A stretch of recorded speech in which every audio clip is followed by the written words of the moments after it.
Muy bien, vamos a revisar rápidamente algunos conceptos que hemos discutido el día de ayer. Listo, algunos conceptos previos que hemos discutido ayer. Uno de los más importantes es la barrera alveolo capilar, como ustedes pueden ver ahí. Esa barrera está conformada básicamente por tres elementos, ¿sí? Por tres elementos. Muy puntuales con respecto a esto. Los elementos, ¿cuáles son? Por un lado tenemos lo que es el neumocito tipo 1, que forma parte de la pared del alveolo, acá lo ven.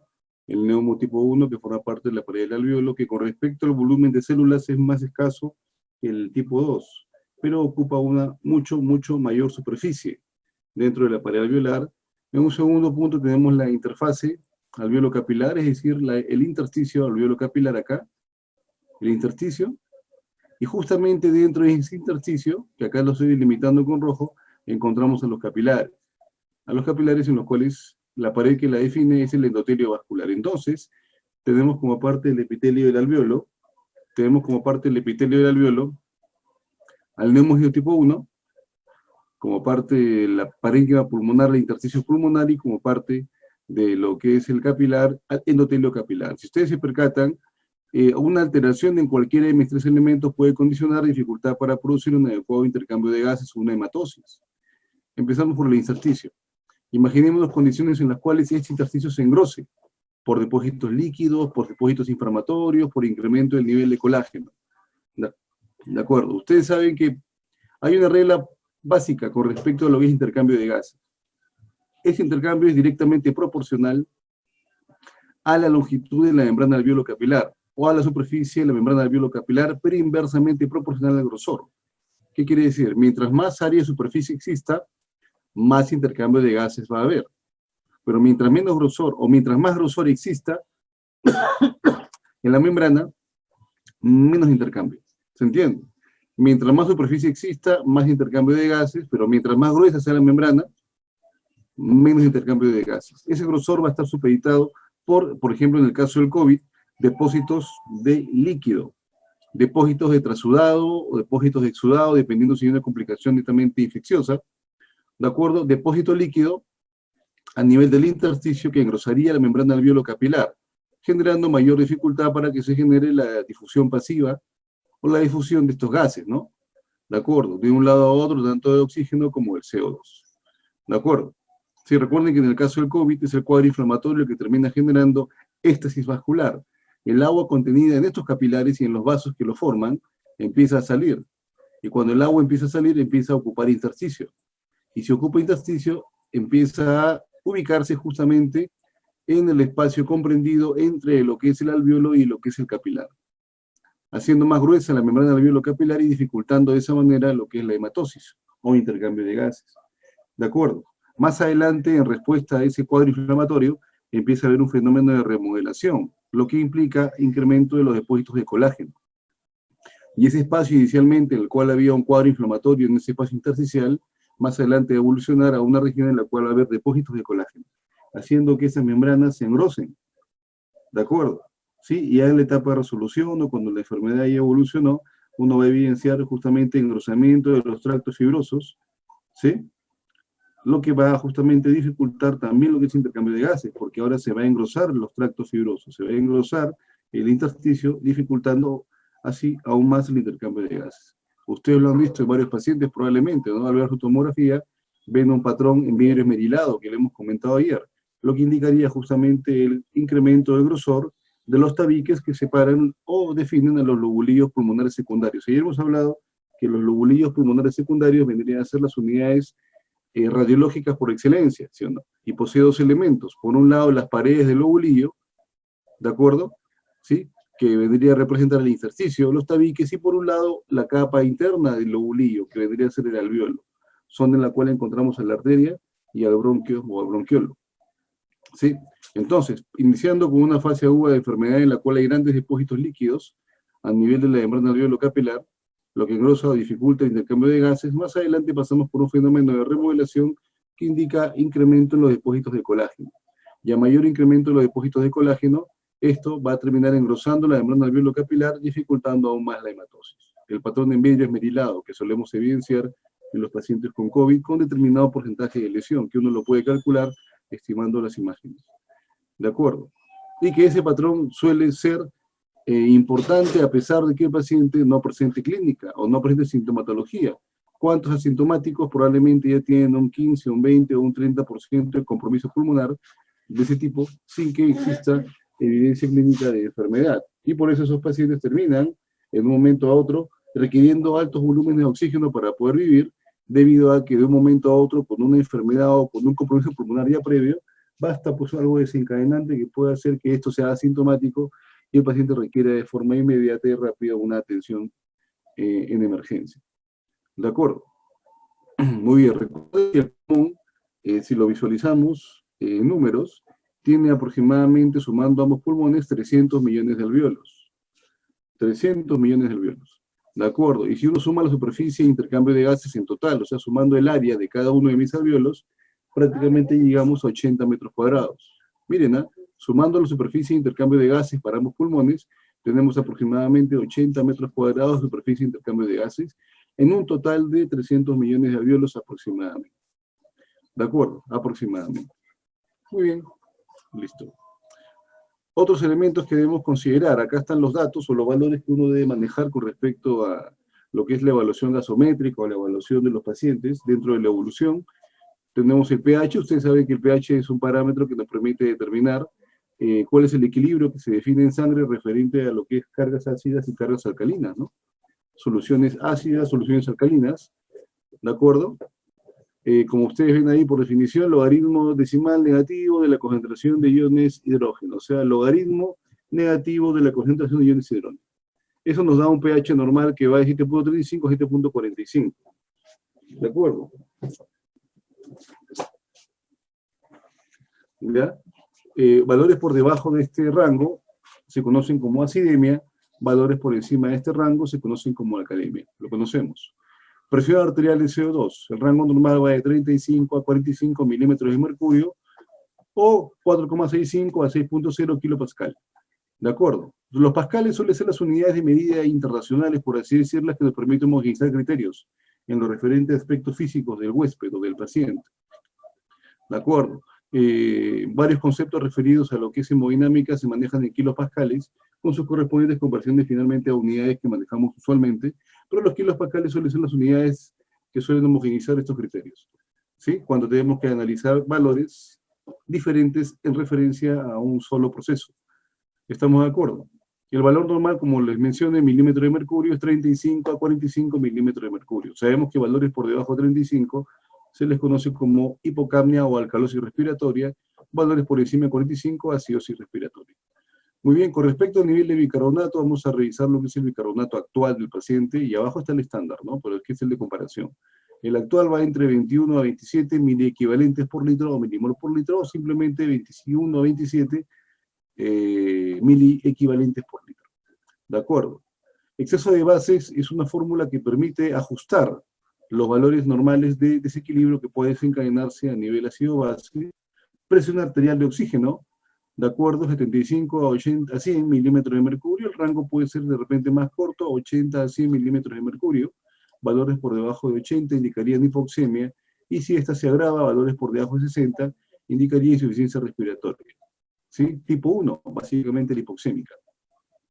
Saturación de oxígeno, 95 a 100%, lo ideal, 95 a 98%, lo habitual. Difícilmente un paciente puede llegar a 100% de FiO2, a pesar de que reciba inclusive oxígeno suplementario. ¿De acuerdo? Eso se debe pues al alto nivel de contaminación que puede el oxígeno sufrir cuando pasamos por el corazón, y los shunt de derecha a izquierda que se pueden dar a nivel cardíaco de manera fisiológica. ¿Sí? Perfecto, son los valores que debemos de manejar nosotros. Esos valores los vamos a contrastar con una serie de parámetros, siendo el más importante, el más utilizado, este que hemos comentado el día de ayer. La curva de disociación de la hemoglobina. La curva de disociación de la hemoglobina. ¿De acuerdo? Vemos acá que esta curva nos permite comparar dos parámetros. Por un lado, la saturación de hemoglobina con oxígeno, y por otro lado, lo que es la presión arterial de oxígeno. ¿Sí? Como rango de normalidad que teníamos para lo que es la saturación, un rango que iba entre 95 y 98 o 100%. Esto es lo normal con respecto a lo que es la saturación de oxígeno. 98, 100% o de 95 a 100% aproximadamente. Y lo que me daba un rango de normalidad que iba entre los 80 y los 100 milímetros de mercurio. Ayer lo hemos comentado. ¿Se acuerdan? La oximetría de pulso es un estudio que nos permite determinar o nos permite valorar de manera no invasiva cómo está oxigenando la sangre arterial. ¿De acuerdo? Y se hace mediante lo que es un estudio de espectrofotometría, ¿sí? Usando ondas de luz, que pueden ser luz infrarroja o luz roja, para determinar la concentración de hemoglobina oxigenada o hemoglobina en referencia a la concentración de hemoglobina reducida, que es la hemoglobina no oxigenada. Se hace una proporción matemática con respecto a esos valores, el dispositivo hace el cálculo y en base a ello sale un porcentaje. ¿De acuerdo? ¿Sí? Rangos por encima del 95% son viables, ¿de acuerdo? O indican normalidad, ¿de acuerdo? Puesto que yo puedo estos valores de 95% analogarlos con lo que es la presión arterial de oxígeno, ya que por encima del 90% hay mayor sensibilidad y mayor confiabilidad con respecto al valor normal de oxígeno en sangre arterial. ¿Qué quiere decir con ello entonces? Si mi oxímetro de pulso me indican valores continuos de 90 a más, yo puedo homologar esos valores en porcentaje que me da la oximetría de pulso con la presión arterial de oxígeno que manifiesta el paciente. Así que si de manera continua el paciente refiere o el paciente presenta saturaciones de 90% y sostenido, yo puedo inferir que la presión arterial de oxígeno que él tiene es aproximadamente 60 milímetros de mercurio. Si de manera constante me refiere a saturaciones de 95% en promedio, yo puedo inferir que su presión arterial de oxígeno bordea los 80 milímetros de mercurio. Y si me da saturaciones que bordean el 98, 99 o 100%, yo puedo inferir que la presión arterial de oxígeno de este paciente bordea los 100 milímetros de mercurio aproximadamente. Por eso es que la saturación de oxígeno por encima del 90% es confiable para poder inferir de qué o en qué valores se encuentra la presión arterial de oxígeno. Estamos de acuerdo. Si bien es cierto, es una prueba que no define una total sensibilidad y total especificidad, es muy viable y es válida en valores de saturación por encima del 90% o del 90% a más. ¿Y por qué? Si usted se percata de la curva, se los mencioné el día de ayer. Valores por encima del 60%, acá pongo 60%, mantienen prácticamente la curva de la hemoglobina en un rango horizontal, ¿ven? De este punto a este punto. O sea, no hay mucha variabilidad en referencia a la saturación en valores por encima de 60 milímetros de mercurio. Entonces, si yo mantengo un rango de normalidad que pueda ir a un mínimo rango de normalidad que pueda manejarse en 60 milímetros de mercurio, yo tengo saturaciones altas aún, o de manera importante, a pesar de que ha bajado de 100 a 60 milímetros de mercurio la presión arterial de oxígeno. Esto era un factor de protector, ¿se acuerdan? Lo hemos mencionado el día de ayer. Esto permite que yo pueda tranquilamente irme a alturas, ¿de acuerdo? Como por ejemplo Chosica, o de repente un poco más alto, San Mateo de Huanchor, de repente un poco más alto, llegamos a Ticlio, ¿de acuerdo? Y a pesar de que a medida que vamos ascendiendo la presión barométrica va cayendo, ¿de acuerdo? La presión barométrica va cayendo, mantenemos saturaciones mínimas por encima del 95%, o por encima del 90%. ¿Sí? Recuerdan que hemos comentado ayer, la biodisponibilidad de oxígeno en la altura es menor, por un simple hecho, la presión barométrica es menor. Y si la presión barométrica es menor, la presión de todos los gases que hay en la atmósfera también es menor. Uno de esos gases vendría a ser el oxígeno. Y una cosa era en Lima, por ejemplo, o en la costa, calcular la presión de oxígeno como la multiplicación del FIO ambiental, que es 0.21, por 760, a diferencia de hacerlo en la altura, donde la presión barométrica suele ser la mitad, por ejemplo, 400, y al sacar el factor con respecto al valor de oxígeno, te sale un valor próximo a 84. ¿Se acuerdan que lo hemos hecho el día de ayer? A menor presión barométrica, como hay en la altura, menor presión de todos los gases, incluyendo el oxígeno. Menor presión de oxígeno. ¿De acuerdo? Pero a pesar de eso, a pesar de que existe en la atmósfera una menor presión de oxígeno, lo que implicaría que mi presión arterial de oxígeno ya no llegue a 100, sino de repente a 90, 80, 70 o inclusive valores cercanos a 60 milímetros de mercurio. A pesar de ello, mantengo saturaciones por encima del 90%. Debido a la hemoglobina, a su capacidad de poder transportar no 1 y 2, sino hasta 4 moléculas de oxígeno. Hasta 4 moléculas de oxígeno. ¿Sí? Pero ¿qué ven cuando llegamos a 60? La curva pierde horizontalidad y hace una pendiente hacia el cero. ¿Sí? Cae muy rápidamente. Por ello, cuando el oxímetro de pulso me da valores sostenidos por debajo del 90%, yo mínimo puedo inferir de que la presión arterial de oxígeno está por debajo de 60 milímetros de mercurio, pero no puedo precisar en qué valor está. Por eso es muy importante en estos casos, en el caso del COVID, monitorizar la oximetría de pulso, debido a que justamente saturaciones por encima del 90%, lo ideal sería por encima del 95%, pero saturaciones por encima del 90% aún puede indicar que el paciente posee una buena oxigenación en sangre arterial. Mínimo está en 60 milímetros de mercurio. ¿De acuerdo? Pero si cae demasiado y se mantiene constante 70, 60%, yo ya no puedo inferir en qué rango está la presión arterial de oxígeno. Lo mínimo que puedo decir es que puede estar muy próximo o muy lejano a 60 milímetros de mercurio en un rango inferior a él. Puede estar de repente con 40 o 30 milímetros de mercurio de presión arterial de oxígeno. Por ello necesariamente tendría que tomar una gasometría arterial. De acuerdo, valores sostenidos de oximetría de pulso por debajo del 90% me indicaría necesariamente tomar una gasometría arterial. ¿Sí? Entonces, el oxímetro de pulso es seguro siempre y cuando el registro que me dé sea o se ubique por encima del 90%. ¿Estamos de acuerdo? Si la saturación es 95%, presión 95%, ¿cuánto dijo? Acá 95%, 80 milímetros de mercurio. 95% se correlaciona con 80 milímetros de mercurio, 90% con 60 milímetros de mercurio, 98 a 100% aproximadamente con 100 milímetros de mercurio.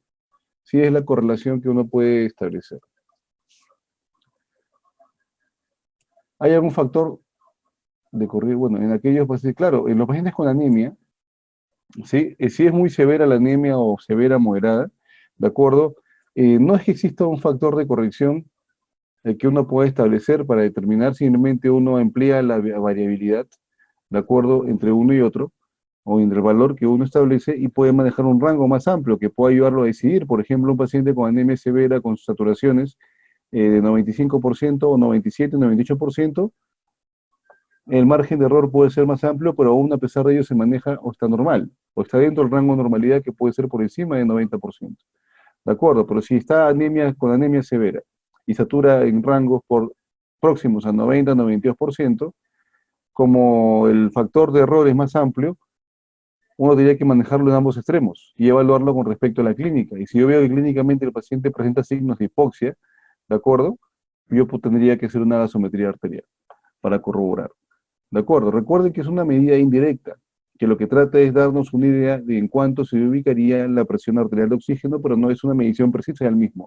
Y el margen de error se va ampliando siempre y cuando existan factores que lo ameriten, como en este caso la anemia severa, ¿sí? Como en el caso de lesiones o alteraciones tróficas de la piel, por ejemplo, etc. ¿Está bien? Bien. Ya, seguimos.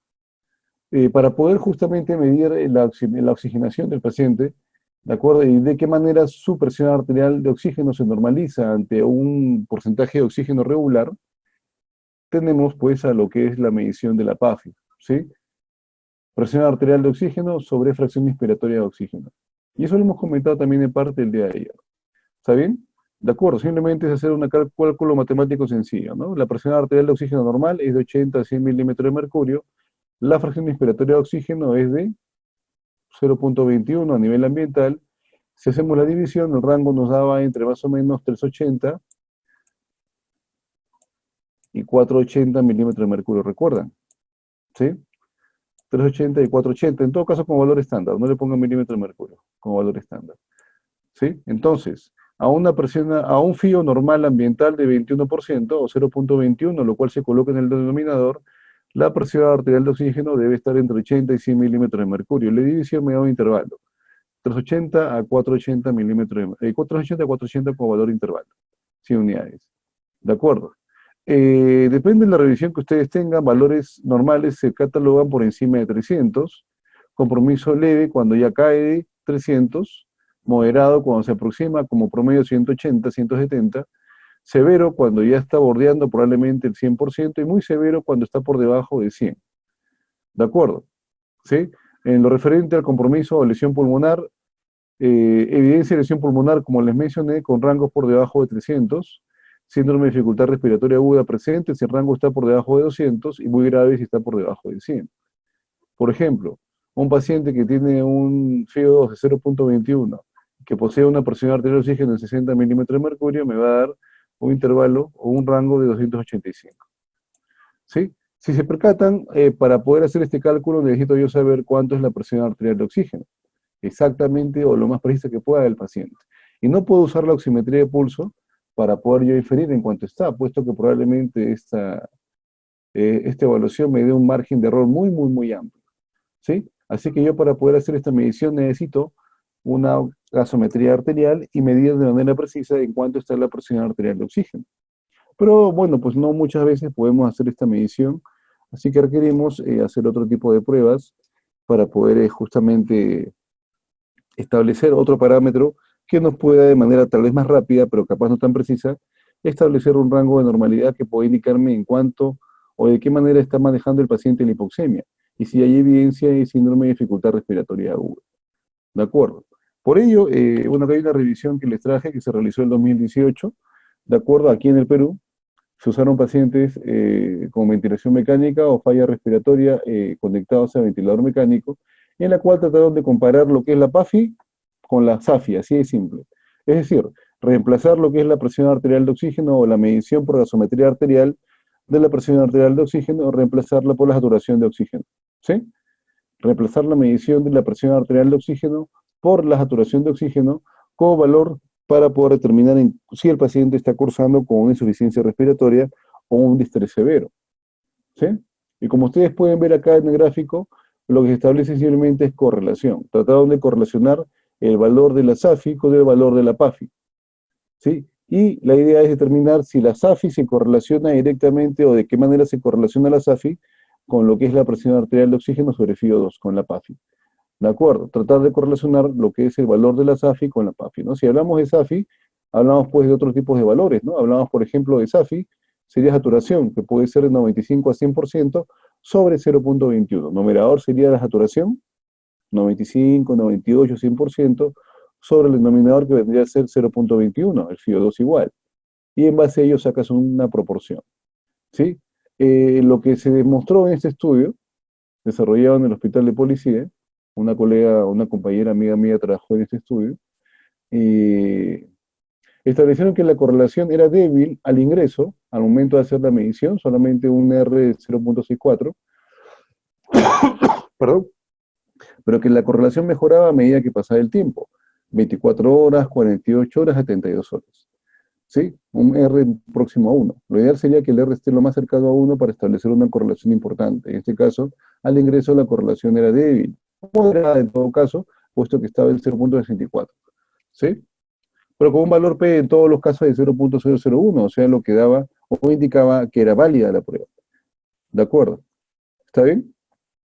La media hace referencia justamente al valor promedio de los pacientes medios al inicio con respecto a la presión arterial de oxígeno, tanto al ingreso como a las 24 horas, como a las 48 horas y como a las 72 horas. Eso indica esta correlación, eso indica esta media.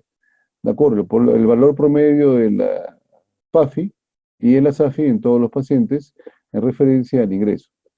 ¿De acuerdo? ¿Sí? Entonces, si se percatan, la correlación mejoró en estos casos a medida que pasaba el tiempo de medición. Recuerden que cuando hablamos de saturación de oxígeno, eh, hay muchos factores que pueden condicionar a que esta medición no sea precisa. ¿Sí? Alteraciones tróficas de la piel, de repente algún tipo de respuesta vasopresora o vasoconstrictora periférica, ¿de acuerdo? Aplicado asociado a fármacos probablemente, o asociado a algún tipo de intoxicación que no permita que el oxímetro de pulso haga una correcta medición. De repente pacientes que están con una hipercapnia importante o que de alguna u otra forma han tenido intoxicación por monóxido de carbono, inclusive hasta la polución ambiental puede ser un factor que pueda inclusive impedir que esta medición sea correcta. Así que lo que se trató acá simplemente es correlacionar o determinar si es que la saturación de oxígeno podría ser un elemento que me permita reemplazar ese valor con respecto a la presión arterial de oxígeno para hacer la medición en ese tipo de exámenes. Y bueno, se estableció que es una buena correlación y se podría utilizar. Pero en la medida de lo posible, lo ideal sería usar la PAFI, ¿no? En la medida de lo posible, lo interesante sería sacar la PAFI. Pero pues la SAFI me sirve para monitorizar. Sirve para monitorizar. Estamos de acuerdo. Y ver de qué manera está evolucionando el paciente, siempre y cuando este paciente cumpla con todas las medidas del caso para evitar o para favorecer que el monitoreo sea preciso, ¿no? Que no se mueva, que tenga limpio los dedos, que no te use esmalte dental, asegurar un adecuado trofismo de la piel, que no tenga callosidades inclusive, no tenga de repente marcas de algún tampón si es que han tomado huella digital, que tenga una buena perfusión arterial periférica, que no haya mucha frialdad distal, etcétera. ¿Sí? Para ello es bueno buscar estos equipos de oximetría de pulso tenga índice de perfusión, además saturación y frecuencia cardíaca, ¿sí? Sería lo ideal. ¿De acuerdo? No son fáciles de conseguir, en todo caso no son tan baratos, ¿de acuerdo? Pero bueno, hay otras formas de determinar si es que hay una buena perfusión arterial distal, ¿de acuerdo? Hay varias formas de poder medir eso, ¿sí? Desde el punto de vista clínico, en todo caso se podría hacer, ¿de acuerdo? ¿Sí? Andrea pregunta, ¿va a ser siempre? No, el FIO2 va modificándose. O sea, yo estoy hablando de un paciente que está respirando oxígeno ambiental. Estoy hablando de un paciente que está respirando oxígeno ambiental. ¿Sí? Obviamente un paciente que está hospitalizado, lo más probable es que esté recibiendo niveles altos de oxígeno. Yo les mencioné el día de ayer. ¿Sí? Hay dos factores que pueden condicionar a que este valor de la PAFI caiga. ¿Sí? ¿Qué factores pueden condicionarlo? Desde el punto de vista matemático, el hecho de que el denominador suba o el numerador baje. Es decir, pacientes que con un FIO ambiental, respirando oxígeno al 0,21%, tengan baja presión arterial de oxígeno, eso va a hacer pues que la PAFI disminuya en su valor. O pacientes con presión normal de oxígeno en sangre arterial que requieren altos volúmenes de oxígeno en el aire inspirado. ¿Sí? Por ejemplo, un paciente que está con 80, 100 milímetros de mercurio, pero para conseguirlo requiere 50% de oxígeno o una FIO de 0,5. Ese valor hace que caiga la PAFI. O pacientes que están respirando oxígeno ambiental a 0,21, de acuerdo a 0,21, pero con esa saturación o con ese nivel de oxígeno ambiental, la presión sea o se maneje por debajo de 60. También puede condicionar a que disminuya el valor matemático. ¿De acuerdo? Muy bien. Entonces la oximetría de pulso me puede servir para poder hacer un monitoreo adecuado. ¿Sí? Muy bien, estos conceptos los hemos manejado el día de ayer y perfilado un poco lo que es la presentación para que sea o se entienda algunas cosas mejor. Abajo está lo referente a lo que les mencioné en lo que busca la oxigenación o lo que busca la terapia con oxígeno. ¿Qué busca la terapia con oxígeno? En la primera porción ustedes pueden ver 10 alvéolos, de manera muy sencilla se explica así, pueden ver 10 alvéolos con una molécula de oxígeno cada uno de ellos. ¿Sí? En total el paciente ¿cuántas moléculas de oxígeno recibe? 10. ¿Por qué? Porque asumo que todos mis alvéolos están sanos. Asumo que todos los alvéolos están sanos. Como yo asumo que todos mis alvéolos están sanos y cada uno recibe una molécula de oxígeno, el paciente recibe 10 moléculas de oxígeno. En un segundo momento hemos lesionado 5 moléculas de oxígeno o 5 alvéolos, por lo cual las moléculas de oxígeno que se dirigían a esos alvéolos, de acuerdo, no eran viables desde el punto de vista biológico, por lo cual solamente el paciente recibía 5 moléculas de oxígeno por los 5 alvéolos que estaban sanos. Entonces, de la condición 1 hemos pasado a la condición 2, en la cual el paciente ya no recibe las 10 moléculas que debería recibir, solamente recibe la mitad, recibe 5. ¿De acuerdo? ¿Qué busca la terapia con oxígeno? Incrementar la atmósfera de oxígeno en el aire inspirado. ¿Para qué? Para que en este caso, por ejemplo, ya no sea una sola molécula de oxígeno la que llega a cada alvéolo, sino sean dos. Obviamente las moléculas de oxígeno que lleguen a los alvéolos comprometidos no van a ser utilizados desde el punto de vista biológico o no van a ser viables, pero sí las moléculas de oxígeno que lleguen a los alvéolos sanos. Y como cada uno de ellos recibe 2 moléculas de oxígeno, el paciente recibe total ¿cuánto? Las 10 que necesita. Eso ligado al fenómeno que les he mencionado el día de ayer, que es el de vasoconstricción hipóxica, ¿se acuerdan? ¿Sí? ¿Qué pasa cuando un segmento pulmonar no ventila de manera adecuada? ¿Qué pasa cuando un conjunto de alvéolos, así los lobulillos pulmonares primarios, no ventilan de manera adecuada? Se desarrolla un fenómeno de vasoconstricción hipóxica. Se cierran parcialmente los vasos que están perfundiendo a esos segmentos pulmonares que no ventilan de forma adecuada para hacer que el flujo se redistribuya a aquellos segmentos pulmonares que sí ventilan de forma adecuada, para así aprovechar mejor ese excedente o ese incremento del volumen de oxígeno que existe a nivel de los alvéolos, o en todo caso puede extraerse más. Como Pedro refiere muy bien, se redistribuye lo que es la sangre arterial. Entonces, o la sangre en todo caso, la sangre venosa. ¿Sí? Entonces, los segmentos pulmonares que no ventilan de manera adecuada los capilares que lo rodean disminuyen el flujo de sangre, se genera un fenómeno de vasoconstricción para que la sangre se redistribuya a aquellos segmentos pulmonares sanos, no comprometidos, y así la tasa de extracción de oxígeno sea más alta. Es una manera de compensar el hecho de que tenga segmentos pulmonares que no pueden ventilar de manera adecuada. ¿De acuerdo? ¿Sí? Esto ligado a la terapia con oxígeno tiende a recuperar rápidamente a los pacientes que no tengan compromiso pulmonar mayor. De acuerdo. Muy bien. Entonces la terapia de oxígeno se usa en aquellos pacientes en los cuales es necesario la aplicación. Y ayer hemos conversado acerca de la relación ventilación-perfusión. Eran básicamente 4 condiciones que podían generar insuficiencia respiratoria. ¿Sí? De acuerdo. Y había una en la que el oxígeno definitivamente tenía muy poca utilidad. ¿Sí? ¿Se acuerdan cuál era? En el espacio muerto. ¿Se acuerdan? Paciente con insuficiencia respiratoria por espacio muerto o por incremento del espacio muerto, como en pacientes con tromboembolia pulmonar masiva, ¿de acuerdo? O tromboembolia pulmonar importante, son pacientes a los cuales por más que yo incremente la atmósfera de oxígeno en sangre arterial, elevando la FiO2, no logro un adecuado débito de intercambio de gases debido a que hay problemas importantes con la perfusión. ¿Se acuerdan que lo hemos comentado ayer? ¿Sí? Una buena ventilación con cero perfusión me lleva a una condición denominada de espacio muerto. Y en este caso la relación BQ, como Anixa dice, ¿en qué está? Si fuese la condición de espacio muerto, sí, si fuese la condición de espacio muerto que recibe el paciente, tromboembolia pulmonar importante, tromboembolia pulmonar masiva, por ejemplo, ¿está bien? No son respondedores a oxígeno, ¿por qué? Porque a pesar de que existe una buena ventilación a la cual yo puedo incrementar la atmósfera de oxígeno, hay una mala perfusión, hay cero perfusión, ¿de acuerdo? ¿Sí? Porque hay cese de la circulación venosa perialveolar, en caso de tromboembolia pulmonar masiva. ¿Cómo lo manejamos ahí? Podemos dar oxígeno tal vez para tratar de incrementar un poco más el aporte, sin considerar o considerando pues que esto no va a resolver el cuadro. Lo que hay que resolver es justamente la causa del bloqueo vascular, ¿sí? Hay que resolver justamente la trombosis o el émbolo desencadenado por el trombo que se desprendió de alguna región distal venosa. ¿De acuerdo? Eso es lo que hay que manejar. En cambio, en las demás patologías en las cuales haya compromiso pulmonar o que la falla ventilatoria o la alteración de la reacción BQ sea por una falla pulmonar, sí puedo aprovechar administrando oxígeno. Pero también hemos comentado algo ayer con respecto a ello, o hemos conversado, mejor dicho, de manera importante esto ayer. Para que este pacientito reciba una adecuada cantidad o aproveche el nivel de oxígeno que se le está dando de forma suplementaria, ¿qué era importante considerar? Para que ese paciente pueda aprovechar el oxígeno que se le está dando, ¿qué era importante considerar? La frecuencia respiratoria en referencia al tiempo inspiratorio. ¿Qué les mencioné ayer?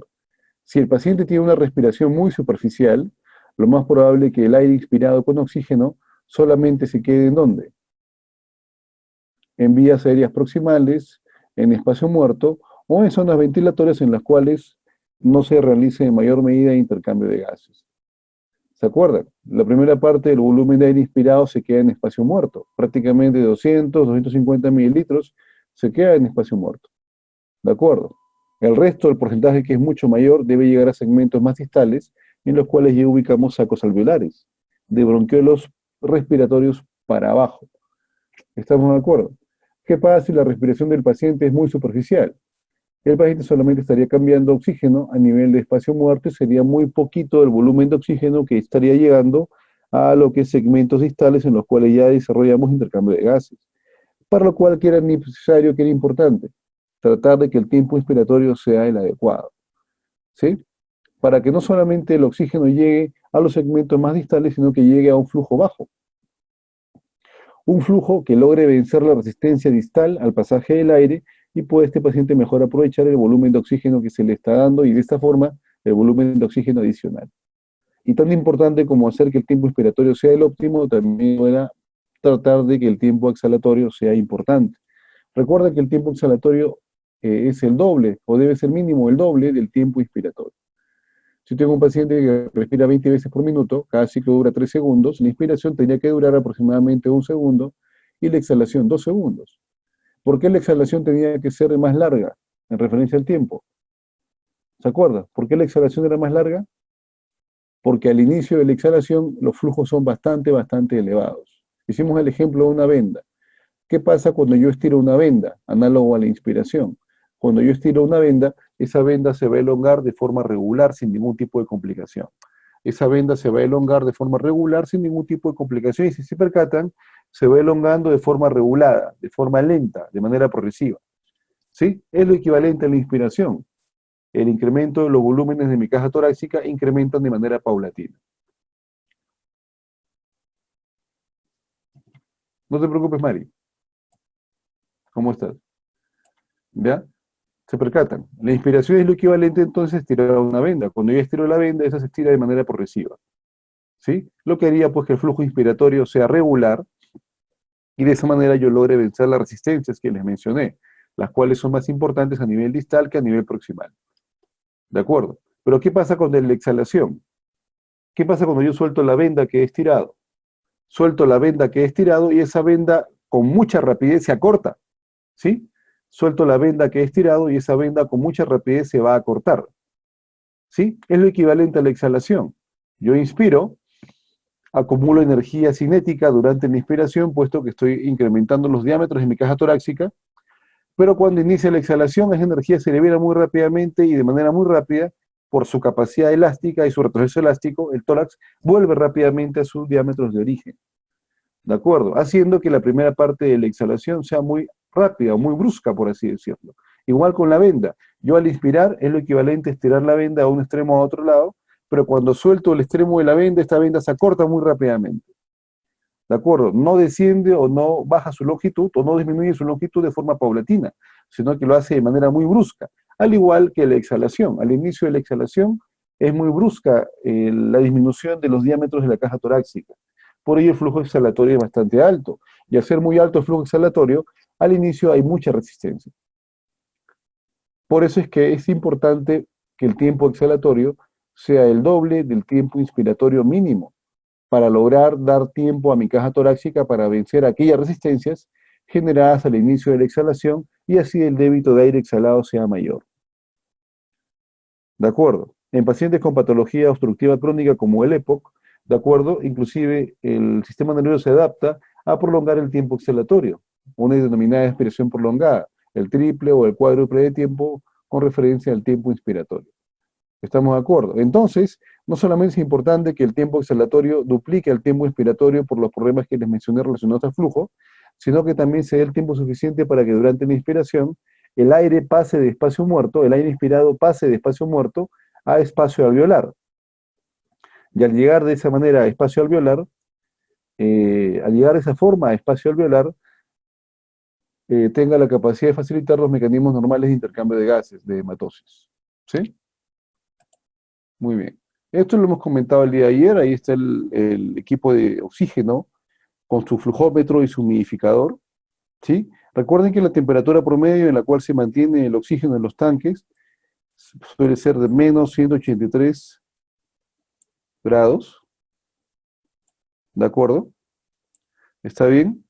Para que se mantenga estable. Y así es como suele liberarse a los balones de oxígeno y así es como suele liberarse a los puntos ubicados en las unidades críticas. ¿De acuerdo? Durante el viaje se va calentando de manera parcial, pero si ustedes se percatan cuando han ido a un hospital y han ido al área en la cual se almacena el oxígeno, se habrán percatado ustedes que en la parte inferior se forma hielo. En la zona en la cual están las válvulas se forma hielo. ¿Por qué se forma hielo? Por la temperatura a la cual se encuentra almacenado el oxígeno. ¿De acuerdo? Imagínense pues que yo a esa temperatura libere el oxígeno en los pacientes. Obviamente les va a causar resequedad en la mucosa. Por eso es importante mantener cierto nivel de humedad en el oxígeno que se le proporciona al paciente para que al momento de desarrollarse la mezcla de gases sea una temperatura que mi cuerpo pueda manejar al momento de humidificarlo y calentarlo. ¿Sí? Bueno, ayer hemos conversado sobre sistemas de bajo flujo de manera puntual que diferenciaba el bajo flujo de alto flujo. Estas dos, bajo flujo y alto flujo, son terapias convencionales, ¿no? Se conocen como terapias convencionales. Sistema de terapia de oxígeno a bajo flujo y sistema de terapia de oxígeno a alto flujo son llamados sistemas convencionales. Sí, convencionales. ¿Qué diferenciaba el flujo bajo del flujo alto? Primero, porque yo requería flujos altos inspiratorios, porque yo que requería que el oxígeno se libere a un flujo alto. Porque yo necesitaba que el oxígeno se libere a un flujo alto, usando el Venturi, para que se desarrolle el efecto Bernoulli. ¿Se acuerdan que lo hemos comentado ayer? ¿Sí? Yo requiero que en el Venturi el oxígeno llegue a un flujo elevado, ¿para qué? Para facilitar que se desarrolle el efecto Venturi.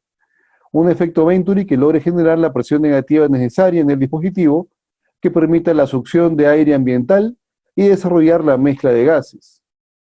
¿De acuerdo? Y desarrollar la mezcla de gases. A diferencia de las terapias de bajo flujo, en la cual el dispositivo solamente le da oxígeno al paciente. En la cual solamente se le da oxígeno al paciente. Muy bien, Andrea. Muy bien, Pedro. Mezclar el oxígeno con aire ambiental. El efecto Bernoulli. Sí, ese efecto lo hemos visto en varios aspectos de la vida. Les comenté el día de ayer, ¿no? Lo que permite, pues, que se eleve en los aviones está ligado a varias leyes de Newton. En particular, la primera ley de Newton, ¿de acuerdo? Y la tercera ley, que permite justamente que se dé este efecto Bernoulli. ¿Sí? Que justamente permiten que se dé este efecto Bernoulli. ¿Qué pasaba con los aviones? Los alerones cortaban el aire a tal punto que permitían que la velocidad del pasaje del aire en la parte alta de las alas sea mucho mayor que la velocidad con la cual pasaba el aire en la parte baja. Y al haber mayor velocidad al pasaje del aire en la parte alta de las alas del avión, hacíamos que la presión en las partes altas baje. A mayor velocidad, menor presión. Y como la presión cae por encima de las alas con respecto a la parte baja, el avión puede elevarse y para lograr justamente ese diferencial que era necesario, la velocidad. Por ello, mientras el avión mantenga una velocidad constante, se va a seguir generando ese diferencial de presión entre la parte alta y la parte baja de las alas, lo que va a permitir que este avión se mantenga en el aire. Igual cuando un vehículo pasaba a alta velocidad, ¿qué dejaba tras sí? Una estela. ¿Han hecho el ejercicio alguna vez de dejar caer al mismo tiempo una hoja de papel y un cuaderno? Se lo han hecho seguramente. ¿Sí? Si yo suelto una hoja de papel de una determinada altura, esta hoja de papel se va a demorar en caer. Por su bajo peso, va a demorar en caer. En cambio, si yo suelto un cuaderno, por su alto peso, este cuaderno al soltarlo va a caer muy rápidamente. Pero ¿qué pasa si la hoja de papel la coloco encima del cuaderno? Si la pequeña hoja de papel la coloco encima del cuaderno, ¿qué va a pasar? Ambos van a caer a la misma velocidad. ¿Por qué? Porque a medida que el cuaderno va cayendo, va dejando tras de sí zonas de baja presión. Zonas de baja presión, zonas de succión, que en este caso en particular va a atraer a la hoja de papel hacia esa estela y va a permitir que ambos caigan prácticamente a la misma velocidad. ¿De acuerdo? Eso es lo que permite el efecto Venturi en los sistemas de soporte de oxígeno de alto flujo. ¿Sí? Ahorita hablamos de esto. ¿Ya? Acá está. El efecto Venturi desarrollado con respecto, o el efecto Bernoulli, que se utiliza para justamente desarrollar ese trabajo en la terapia de oxígeno a alto flujo. ¿Ven? Y ustedes pueden ver acá, pues, las variables de oxígeno, ¿no? En alto flujo viene un adaptador verde, que ustedes lo conocen, que maneja flujos que van entre 3 a 6 litros por minuto, que me da fíos que se pueden aproximar inclusive a 30%, y el adaptador blanco que maneja los fíos más altos, ¿no? ¿Sí? De acuerdo, hasta 50%, usando flujos por encima de 9 litros. Por ejemplo, máximo podemos llegar a ¿qué? A 15 litros por minuto usando el Venturi. ¿De acuerdo? Usando el Venturi. ¿Qué diferenciaba la terapia de oxígeno a alto flujo de la de bajo flujo? ¿Se acuerdan? En bajo flujo, solamente el dispositivo le da oxígeno al paciente. En alto flujo se le da una mezcla de gases. En los dispositivos de bajo flujo, entonces, la mezcla de gases se desarrolla dentro del pulmón y esta mezcla va a depender de las características fisiológicas del pulmón del paciente. O sea, un pulmón sano va a poder facilitar una adecuada mezcla de gases. Un pulmón sano va a poder permitir desarrollar una mezcla óptima de gases. En cambio, un pulmón comprometido no lo va a hacer, haciendo que sea demasiado fluctuante, o demasiado variable el aporte de oxígeno que se le da al paciente. Recuerden, ¿sí? En terapias de oxígeno a flujo bajo, como en cánula nasal, mascarilla simple, inclusive en las mascarillas de reservorio, con reinhalación o sin reinhalación parcial, la mezcla de gases en gran medida depende de las características fisiopatológicas del pulmón del paciente. Así que un pulmón dañado no va a permitir una mezcla óptima, así que el volumen de oxígeno que el paciente reciba, si bien es cierto puede llegar a ser muy, muy importante, no va a ser constante en el tiempo, ¿sí? Y puede hacer que el paciente no lo aproveche de la forma como debería hacerlo y puede llevarlo a claudicación ventilatoria. En cambio, con el Venturi, conseguimos nosotros que la mezcla de gases se desarrolle fuera del paciente, en el dispositivo, usando el efecto Bernoulli. Y como se desarrolla en el dispositivo, de acuerdo al paciente se le proporciona oxígeno de forma regular. Un aire con oxígeno de forma regular. Aire mezclado con oxígeno de forma regular. Sí, ya no va a depender la mezcla de gases de las características pulmonares que tenga el paciente y esta la va a recibir de forma regular. A ver, ¿es similar el uso de cánula nasal a la mascarilla simple? O se puede considerar similar, se puede considerar similar. En algunos hospitales, que incluyo el mío, no suele usarse mascarillas simples de oxígeno. La terapia de bajo flujo en estos casos está supeditada al uso de cánula binasal o mascarillas de reservorio. De acuerdo, acá está la proporción de litros por minuto con respecto a la oximetría de pulso, o con respecto, perdón, a la FiO2. ¿Cómo pueden ver acá ustedes? Lo normal es por cada litro adicional que yo le dé al paciente, esto suba en 4 puntos con respecto al anterior. Salvo el primero, ¿no? ¿Cuánto es la FIO ambiental? 21%. Si yo le doy a un paciente con cánula binasal, oxígeno, a 5 por minuto, a 1 litro por minuto, solamente elevo en 3 puntos la FiO2, de 21 a 24. ¿Por qué? Porque yo considero que 1% se queda en las tubuladuras. ¿Está bien? Para fines prácticos, ¿de acuerdo? ¿Sí? Si yo al paciente le doy terapia de oxígeno con cánula binasal y suelto el flujómetro a 1 litro por minuto, solamente elevo en 3 puntos el FiO que está recibiendo, de 21 a 24. Considero que 1% se queda en la cánula binasal, o se queda, perdón, en las tubuladuras. A partir de ahí, por cada litro por minuto que yo suba el flujómetro, ahí sí va a recibir 4, 4, 4. Sí, muy bien, Cristel. Máximo hasta 5. Puede uno jugar de repente hasta 6. Por realidad sería máximo hasta 5 litros por minuto, para elevar el FIO solamente hasta 40%. Sí, máximo hasta 5 por minuto. Uno puede jugar de repente, si lo necesita, hasta 6, pero lo ideal sería un máximo de 5 litros por minuto. De acuerdo, a ver, acá hay unas preguntitas. ¿Está ahí? Sí, sí, justo lo hemos comentado ahorita. Acá justamente está algo lo que ustedes están mencionando, las proporciones. ¿Sí? Cánula nasal, mascarilla simple de oxígeno. Bueno, acá te dan valores por encima alto, ¿de acuerdo? Por encima de 5, que pueden ser utilizados 5% o 5 litros, 6, 7 u 8, que te elevaría en cierta proporción lo que es la FiO2. ¿De acuerdo? Porque si el paciente ya requiere FiO2 elevada, probablemente ya no sea recomendable usar una mascarilla simple de oxígeno, si es que él demanda mayores concentraciones de oxígeno en el área ambiental.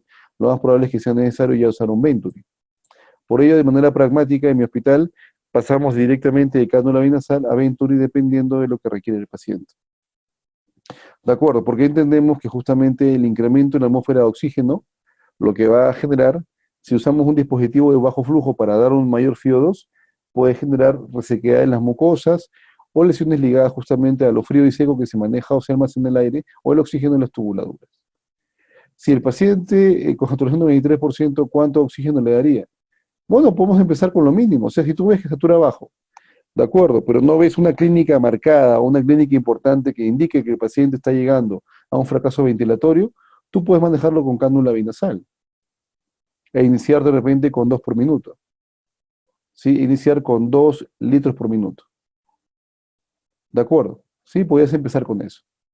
Sí, saturando 23%, ¿cuánto oxígeno le daría? Vos, saturando 23%, como les acabo de mencionar, está en un rango aceptable, no en lo ideal, podemos manejarlo con cánula binasal. O con una mascarilla simple, pero con un flujo bajo. ¿De acuerdo? 1 o 2 o hasta máximo 3 litros por minuto para empezar. ¿De acuerdo? ¿Sí? La máscara de reservorio es de bajo flujo. Disculpe, ayer... ya. Bueno, con respecto a la mascarilla de reservorio, vamos a conversar ahorita.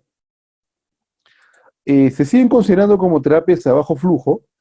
Es lo que diferencia el concepto de bajo flujo a alto flujo, ¿cuál es? El hecho de que se desarrolle el efecto Bernoulli. ¿Sí? El concepto de flujo bajo y flujo alto hace referencia a la necesidad de desarrollar el efecto Bernoulli. ¿Por qué? Porque el efecto Bernoulli se desarrolla a determinados flujos, los cuales suelen ser más altos que los habituales. ¿Se entiende? ¿Ya? ¿Se entiende eso o no? ¿Estamos de acuerdo? Yo para que, ayer lo hemos comentado inclusive, hemos dicho de que por qué con cánula binasal yo llego a 40% de fío con 5 por minuto y para llegar a ese porcentaje de 40% en Venturi requiero 12 litros. Miren, 5 litros por minuto en cánula binasal para un fío de 40%, a diferencia de los 12 de fío que yo, o los 12 por minuto que yo desarrollo, para que Venturi me dé el mismo fío 2. ¿Es por qué? Porque el Venturi necesita de cosas. El Venturi necesita flujos altos para desarrollar el efecto de Bernoulli. Así que bajo ese concepto, las mascarillas de reinhalación parcial y no reinhalación se pueden seguir considerando como terapias de oxígeno a bajo flujo, por definición, a pesar de que estas usen un flujo mayor que el flujo que desarrolla la cánula binasal o la mascarilla simple. ¿De acuerdo? Ahora hay mucho que ver acá el concepto también de qué medida o en qué manera un dispositivo tiene la capacidad de provocar aerosoles en el medio ambiente. ¿De acuerdo? Y en este caso, pues el dispositivo que tiende a generar gran cantidad de aerosoles es el Venturi. ¿De acuerdo? Así que podría ser no una opción viable de inicio para manejar la falla ventilatoria y optar de repente por las mascarillas con bolsa reservorio.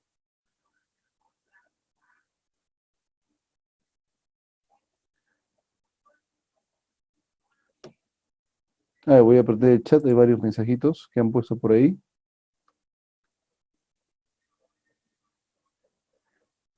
A ver dónde me quedé. Si viene un paciente con saturación de menos de 80%, ¿le pones cánula binasal o reservorio? No, pues este paciente con saturaciones por debajo de 80, tienes que optar o ver la necesidad de que este paciente ya requiere soporte ventilatorio. Sí, puedes empezar con mascarillas con bolsa reservorio, ¿de acuerdo? Para incrementar lo que es el flujo de oxígeno y poder tratar de revertir lo que es esta severa hipoxemia, ¿de acuerdo? Pero ya tienes que ver la forma de tratar al paciente, manejarlo como un paciente con posible fracaso ventilatorio, ¿sí? ¿De acuerdo? Y tal vez requiera pues intubación y manejo ventilatorio, o en todo caso terapias de alto flujo, ¿sí? Que vamos a mencionar ahora, que son diferentes a las de oxigenoterapia de alto flujo, terapias tal vez de alto flujo, BNI, una cánula nasal de alto flujo, o de repente ya intubarlo y conectarlo a ventilación mecánica. Una consulta, al usar cánula binasal con 5 a 6 litros, bueno, mientras más alto sea el flujo en cánula binasal, es muy probable que llegues a generar resequedad a nivel de la mucosa nasal y lesiones. ¿De acuerdo? Si ya tú consideras que tu paciente requiere flujos mayores para poder lograr nivelar su oximetría o su oxigenación, es probable que requieras pues ya usar mascarillas simples o en todo caso usar mascarillas con reservorio. ¿De acuerdo? Ahora por el COVID pasamos de cánula binasal a máscara de reservorio porque refieren que el Venturi emite muchos aerosoles. Bueno, en todo caso, en todo tipo de dispositivos se puede generar aerosoles. Tal vez en el Venturi haya mayor posibilidad de desencadenarlos por el flujo alto de oxígeno, ¿de acuerdo? Por el flujo alto de oxígeno, pero de todas maneras los pacientes que reciben estos procedimientos tienes que tenerlos en un ambiente totalmente aislado, ¿de acuerdo? Porque mientras mayor posibilidad de generación de aerosoles, hay mayor posibilidad de que el ambiente en la zona circundante se contamine y ponga en riesgo a todo el personal de salud que esté próximo o inclusive a los demás pacientes, ¿de acuerdo? Si el paciente tiene un pulmón dañado, para pasar de Venturi al reservorio por el requerimiento de oxígeno, pero el pulmón no puede hacer la mezcla de oxígeno y aire, entonces, ¿cómo se haría el manejo de estos pacientes? A ver, no entendí bien. Si el paciente tiene un pulmón dañado, ya, para pasar de Venturi al reservorio por el requerimiento de oxígeno, pero el pulmón no puede hacer la mezcla de oxígeno y aire. Ah, no, pues si tú tienes o consideras tú pues que el paciente tiene ya una falla pulmonar o una agresión pulmonar, tienes que analizar no solamente el aspecto oxigenatorio, sino el aspecto ventilatorio. O sea, probablemente este paciente requiera ya soporte ventilatorio. ¿De acuerdo? Todo lo que hacemos con las cánulas binasales, con las mascarillas de reinhalación parcial, ¿de acuerdo? Que no poseen válvula o las de no reinhalación que poseen válvula, ¿de acuerdo? Lo que uno puede hacer ahí es valorar si es que la terapia de oxígeno es suficiente o si ya debo intervenir desde el punto de vista ventilatorio. Intervenir desde el punto de vista ventilatorio vendría a ser considerar la necesidad de incrementar de manera importante los flujos de aire que recibe el paciente. Yo para ello tengo pues las cánulas nasales de alto flujo, tengo para ello lo que es la ventilación mecánica no invasiva y tengo para ello lo que es intubarlo y colocarlo a ventilación mecánica. O sea, si yo considero que debido a la agresión pulmonar o la falla pulmonar que tenga el paciente, no solamente el trastorno es de tipo oxigenatorio, sino que a la vez ya se asocia a una falla ventilatoria, tengo que tratar de manejar la opción de incrementar el flujo regulado de aire que se le proporciona al paciente. Hay tres opciones fundamentales, ¿no? Las cánulas nasales de alto flujo, que no hay en todos los hospitales, ¿de acuerdo? No hay en todos los hospitales. Ventilación mecánica no invasiva, o intubarlo y conectarlo al ventilador mecánico. Hay una gran diferencia, pues, entre las cánulas nasales de alto flujo, la ventilación mecánica no invasiva y la ventilación mecánica invasiva, ¿no? Para usar cánulas nasales de alto flujo y BNI requiero que el paciente esté despierto, consciente y colaborador. En cambio, si ya yo voy a optar por intubarlo y conectarlo a un ventilador mecánico, definitivamente, pues, paciente tengo que sedarlo para hacer el procedimiento y manejarlo de esa manera.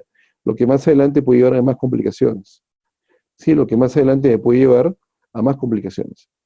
¿Estamos de acuerdo? Así se puede manejar, así lo pueden ver.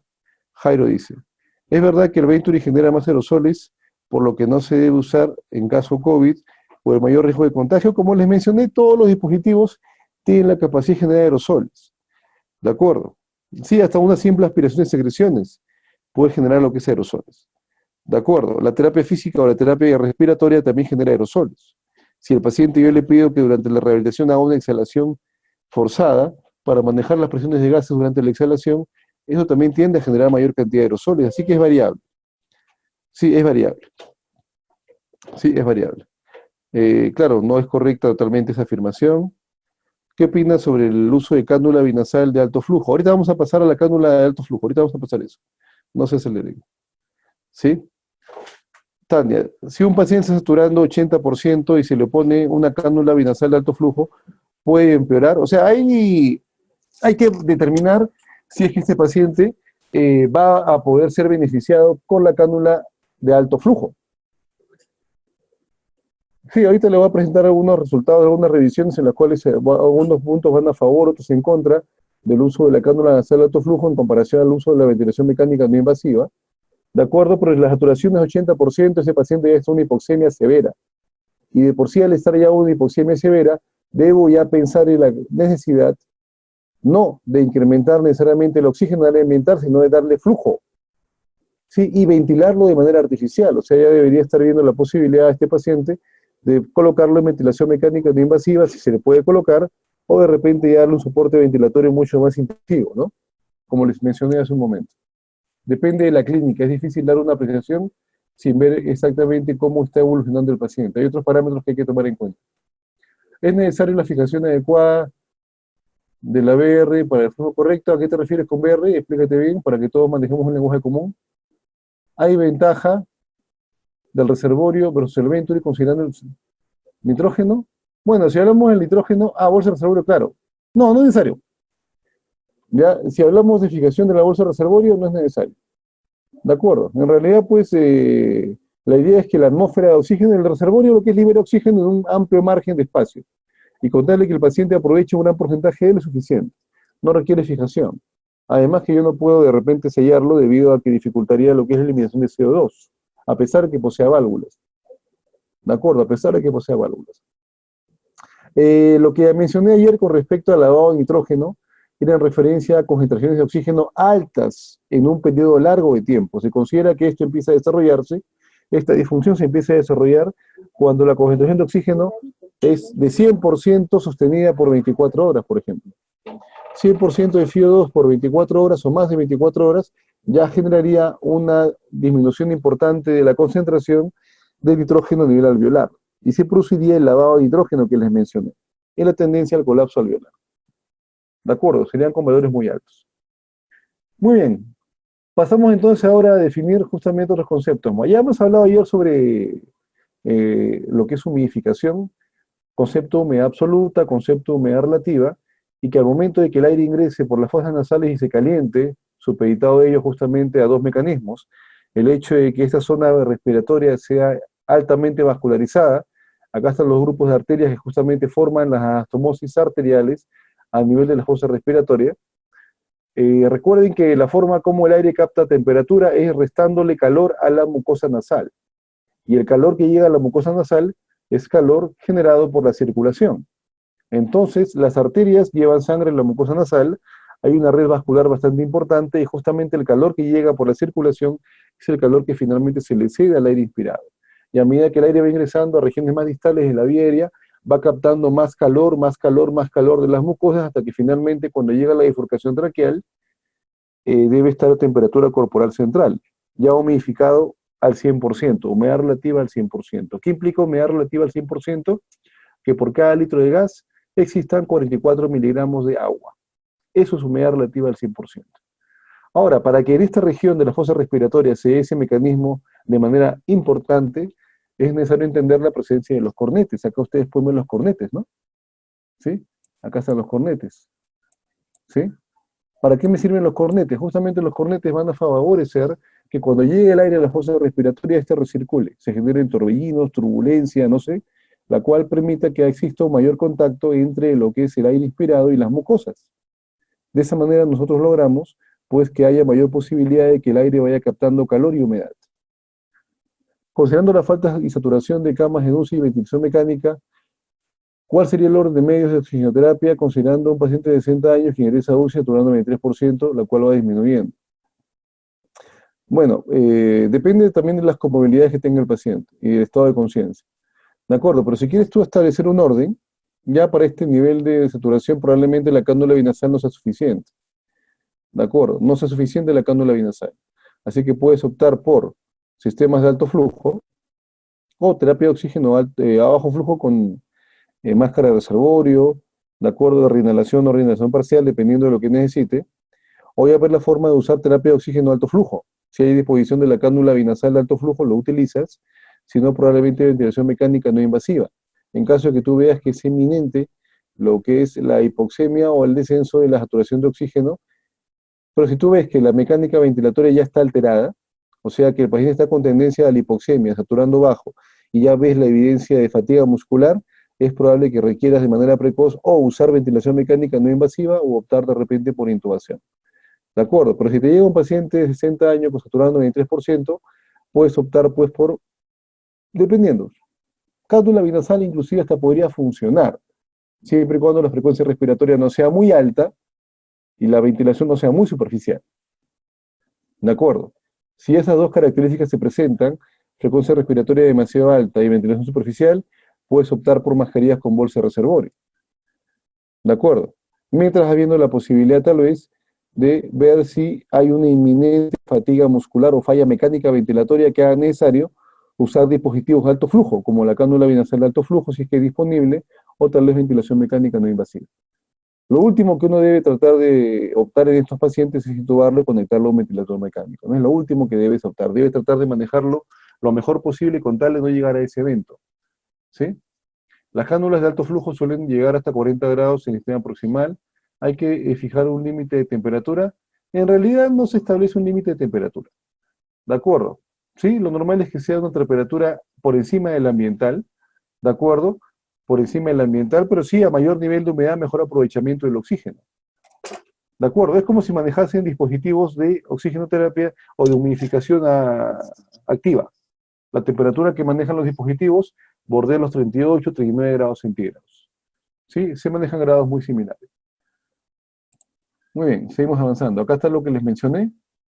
Cuando el aire llega a temperatura de 37 grados centígrados, la humedad absoluta es de 44 miligramos de agua por cada litro de gas. Y esto equivale pues ya a 100% de humedad relativa. De esta manera es como debe llegar el aire inspirado a la bifurcación traqueal, para evitar lesiones pulmonares. ¿Sí? Muy bien. Bueno, acá están los fenómenos que ayer hemos conversado, lo pueden revisar nuevamente si desean.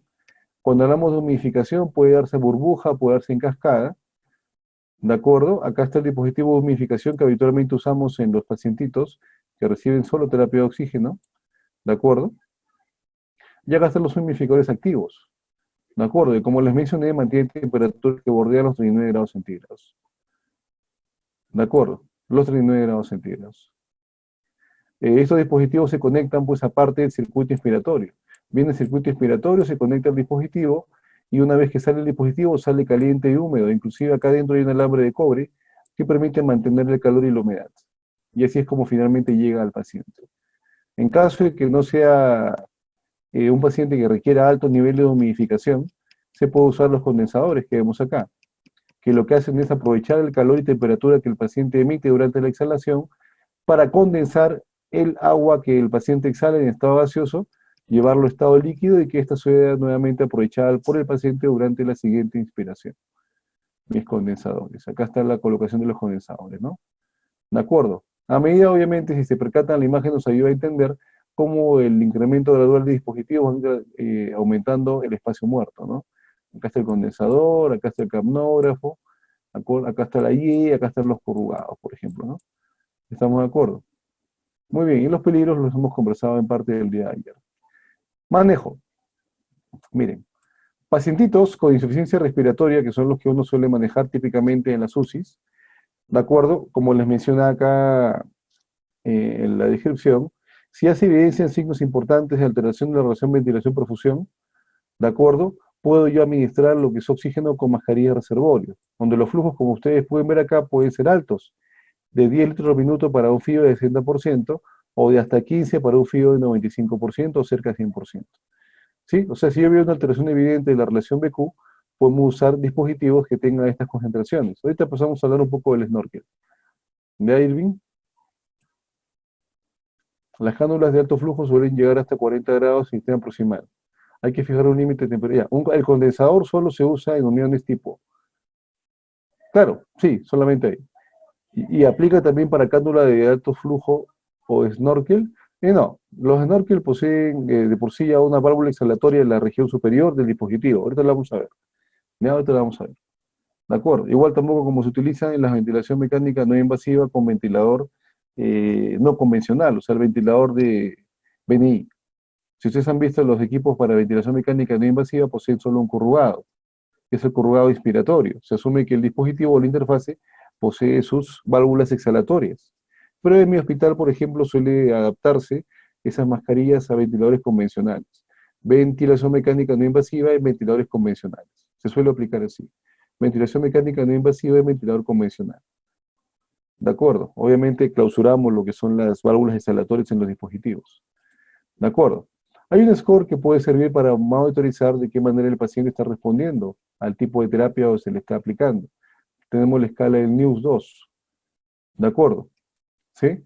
Que valora varios elementos, ¿no? Me valora, por ejemplo, la frecuencia respiratoria, saturación de oxígeno, la presión arterial sistólica, la frecuencia cardíaca, el nivel de conciencia y la temperatura. ¿Sí? Lo ideal es que los puntajes se mantengan bajos. ¿Sí? Y con respecto al valor de 0, toda desviación hacia la izquierda o hacia la derecha va a incrementar el score, generando pues o indicando la necesidad de un soporte ventilatorio o un soporte respiratorio más intensivo. ¿De acuerdo? Valores por encima, por ejemplo, si hablamos de frecuencia respiratoria, normalidad consideramos 12 a 20 por minuto. Valores muy distales o distantes, el tanto por debajo o por encima, hacen que el score se eleve. Si el score se maneja en rangos que va entre 1 y 4, solamente el paciente requiere cuidados básicos. 5 a 6, cuidados intermedios, por encima de 7 o igual, cuidados críticos. Algunos protocolos también que pueden ser utilizados para valorar es la escala o los criterios de Berlín para manejarlo o valorar lo que es síndrome de dificultad respiratoria, ¿de acuerdo? Que valora ciertos parámetros, ¿no? El tiempo, dentro de una semana de un insulto clínico conocido o síntomas respiratorios nuevos o que lo empeoran. Oxigenación, PAFI por debajo de 300 y PIC que sea mayor o igual a 5 centímetros de agua. Imagen en el tórax, la presencia de opacidades bilaterales que no se explican o no se explican correctamente o completamente por los derrames, colapso pulmonar lobar, nódulos, etc. Y origen del edema básicamente ligado a fenómenos de éxtasis vascular. ¿De acuerdo? Como ustedes se percatan, hay dos escalas y hay más inclusive que uno puede utilizar para determinar si el paciente está presentando una dificultad respiratoria o un ART, síndrome de dificultad respiratoria aguda, y si requiere o no un manejo específico. ¿De acuerdo? Si consideramos el parámetro de la PAFI, que hemos determinado, ¿ya? ¿Cuándo consideramos que el paciente... A ver, Gil pregunta, un rato. Ya, vamos a hablar del PIB. Sí, al rato vamos a hablar del PIB. No te preocupes. Leve, moderado y severo. Mire acá. La PAFI, con un rango que se maneje entre 200 a 300, se considera como un paciente leve. ¿De acuerdo? Si cae el rango de 200, paciente con falla ventilatoria moderada, y si está por debajo de 100, un paciente con falla respiratoria severa. ¿De acuerdo? En caso de que yo no pueda utilizar la PAFI, como les mencioné anteriormente, puedo utilizar la SAFI, y un valor de SAFI por debajo de 315 o igual a él, indicaría ya síndrome de dificultad respiratoria aguda. ¿De acuerdo? Esto es considerando un paciente que está con ventilación mecánica con un PIB mayor o igual a 5. ¿De acuerdo? Un PIB mayor o igual a 5. ¿De acuerdo? Bueno, imágenes que nos pueden ayudar a justamente corroborar que este paciente está cursando ya un compromiso pulmonar severo o con deterioro. Sí, la evidencia de congestión vascular pulmonar, la presencia de atelectasia, colapso pulmonar y la presencia de nódulos. Y valorar la necesidad de una ecocardiografía para justamente ver el compromiso cardiovascular. Inclusive uno puede por ecografía determinar ciertos mecanismos, evaluar ciertos mecanismos mecánicos ventilatorios, como de repente el trabajo diafragmático. ¿Sí? Si aumenta el FiO2, baja el PAFI. O sea, si para lograr sostener una presión de oxígeno arterial normal hay que elevar el FiO2, eso baja la PAFI, pues definitivamente, ¿no? Lo normal es que tú llegues a mínimo 80 milímetros de mercurio con un FiO de 0.21. Pero si lograr tú 80 milímetros de mercurio lo consigues con un FiO de 0.4, obviamente la PAFI disminuye. Sí, la PAFI disminuye. Las tres terapias de alto flujo que les mencioné al inicio, ¿no? Acá están las tres terapias de alto flujo que les mencioné al inicio, ¿no? Está la terapia convencional, ¿sí? Bueno, la terapia convencional que ya hemos comentado sobre ella, la terapia convencional. Tenemos la cánula nasal de alto flujo de oxígeno, que puede darnos inclusive hasta un flujo de 60 litros por minuto. Tenemos la ventilación mecánica no invasiva y tenemos la ventilación mecánica invasiva posterior a la intubación orotraqueal. Sí, está perfecto. ¿De acuerdo? ¿Sí? El único que no requiere equipo de ventilación mecánica, obviamente, pues es el de cánula o el NAF, ¿no? El de cánula nasal de alto flujo. Vamos a hablar rápidamente sobre cada una de ellas. ¿Sí? Hay algunas guías y al final de esta presentación les he colocado, logré encontrar una revisión que hacía una revisión de varias literaturas o varios artículos desarrollados con respecto al tema, para que de repente ustedes puedan descargar los títulos que están publicados en internet y lo puedan revisar con más detalle. Si no, pueden inicialmente revisar lo que es la descripción o la sumilla, o en todo caso la revisión que se hizo en ese artículo con respecto a dichos artículos. Muchas de estas recomendaciones que están acá son propias de ella, ¿de acuerdo? Son propias de ella, ¿no? Si usted se percata de la imagen, hace referencia justamente a la efectividad para sistemas de alto flujo de oxígeno que no requieren de ventilación mecánica, o sea, sistemas de flujo de oxígeno elevado. ¿De acuerdo? Con respecto a lo que es efectividad de los sistemas de presión positiva. ¿De acuerdo? Comparación de desenlaces de efectividad para los sistemas de alto flujo y para los de presión positiva en las revisiones sistemáticas incluidas en lo que les acabo de mencionar. Sí, esto está publicado en una revisión de este año en la Universidad de Antioquia, que me pareció interesante debido a que es un análisis sistemático, análisis de varios artículos publicados con respecto al tema, para en base a ello llegar a ciertas conclusiones. ¿De acuerdo? Para en base a ello llegar a ciertas conclusiones. Vamos a conversar sobre cada uno de ellos, o al menos los que me han parecido más relevantes para el caso. Este es el dispositivo. ¿Sí? Este es mi dispositivo. Mi sistema de oxigenación de alto flujo, ¿no? Cánula nasal, ¿de acuerdo? Acá viene la cánula nasal. Podemos inclusive tratar de utilizar dispositivos muy similares a la de ventilación mecánica no invasiva, como los pillows. ¿De acuerdo? Como los pillows. ¿Se acuerdan los pillows? Que usamos para BNI. ¿Sí? Que son los dispositivos más pequeños para ventilación mecánica no invasiva. Ya, como pueden ver acá ustedes entonces, lo que es, uno, la cánula nasal. Ahí ustedes pueden ver los equivalentes a los pillows de ventilación mecánica no invasiva. Dos, sistema generador de alto flujo. Tres, sistema de entrega de humedad y calefacción, como pueden ver acá ustedes, el que maneja lo que es la humedad del gas que finalmente se le proporciona al paciente. Cuatro, circuito con cable calefactor. ¿Sí? Una vez que se desarrolla calor o humedad en lo que es el sistema de entrega, tiene que mantenerse este caliente y húmedo lo más posible hasta que llegue al paciente, el tiempo más prolongado posible hasta que llegue al paciente. ¿De acuerdo? 5, este equipo va conectado a un flujómetro, que es el que le da el oxígeno, como ven acá en la parte superior, ¿no? El flujómetro ubicado aquí, que permite dar la humedad. ¿Estamos de acuerdo? Entonces, es un dispositivo que inclusive hasta de manera artesanal se puede desarrollar, ¿no? Hasta de manera artesanal se puede desarrollar. De acuerdo, hasta de manera artesanal. Pregunta, ¿el dispositivo de cánula venasal de alto flujo elimina más aerosoles que la máscara de reservorio? En realidad, no, ¿ah? A mi criterio, no. Y no se consideran como dispositivos que tengan gran capacidad de generar muchos aerosoles. ¿De acuerdo? Si te percatas, hay prácticamente un sello en la zona nasal al momento que se libere el calor y la humedad. ¿De acuerdo? ¿Ya? Se considera como parte del protocolo regular que este llegue hasta 60 por minuto, como les expliqué acá. ¿De acuerdo? Valores próximos hasta 60 por minuto. Puede ser variable, sí, pero valores hasta 60 por minuto. Recuerde que prácticamente es como si estuvieras aplicando oxígeno a un flujo alto, cuyo paso siguiente es prácticamente ventilar al paciente. Y hay muchas revisiones que justamente indican que no hay tanta diferencia con respecto a lo que es la mejoría del paciente entre usar estos dispositivos y ventilarlo de manera mecánica. Sí, hay algunas revisiones que indican que no hay mucha diferencia entre lo que es la recuperación y la mejoría funcional entre usar lo que es cánula nasal de alto flujo y lo que es ventilación mecánica no invasiva.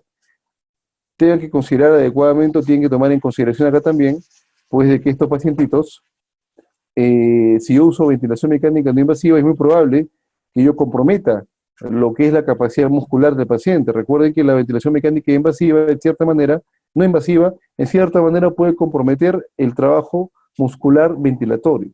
Y si es sostenido en el tiempo, puede tal vez inclusive hasta reemplazarlo, haciendo que el trofismo y la fuerza de esos músculos pueda disminuir. No tan importante como sería con la ventilación mecánica invasiva, pero puede desarrollarse en determinados casos, y mucho más si es que la condición del paciente lo amerita.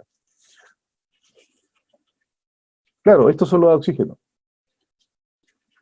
La comparación que di era en comparación con la ventilación mecánica no invasiva. Con ventilación mecánica no invasiva, no invasiva. ¿Sí? Si comparamos justamente pues la cánula binasal con la cánula nasal de alto flujo, ven ahí ustedes, para empezar la dimensión es variable, ¿no?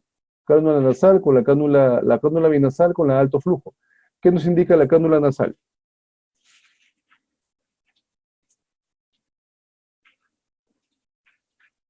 Claro. O sea, el flujómetro me da hasta 15, pero se puede incrementar justamente el valor debido justamente al mismo dispositivo. Recuerda que este dispositivo mantiene calor, mantiene humedad y lo que hace es justamente elevar la tasa de flujo que llega hacia el paciente. Elevar la tasa de flujo que llega hacia el paciente partiendo de un flujo máximo que puede ser hasta 15. ¿De acuerdo? Que puede ser hasta 15. ¿Está bien? Desde el flujómetro, desde el caudalímetro. ¿Ya? Comparamos acá lo que es la cánula binasal, que es la terapia convencional, con la cánula nasal de alto flujo. ¿De acuerdo? Sabemos pues que la cánula binasal solamente nos da flujos hasta 5 litros por minuto. En cambio, con la cánula nasal de alto flujo, puede ser capaz de elevar el flujo hasta 60 litros por minuto. ¿De acuerdo? No porque yo tenga un flujómetro que tenga la capacidad de liberar el gas a ese rango, sino que debido al mismo circuito se puede elevar justamente la proporción de gas al momento de ser cedido hacia el paciente. ¿De acuerdo? Esto es lo que eleva de manera importante lo que es la proporción del flujo de aire inspirado, y de por sí logras elevar el CO2. Además que esto suele garantizar una mejor llegada del oxígeno mezclado hacia el paciente, o el oxígeno, perdón, hacia el paciente. ¿De acuerdo? ¿Sí?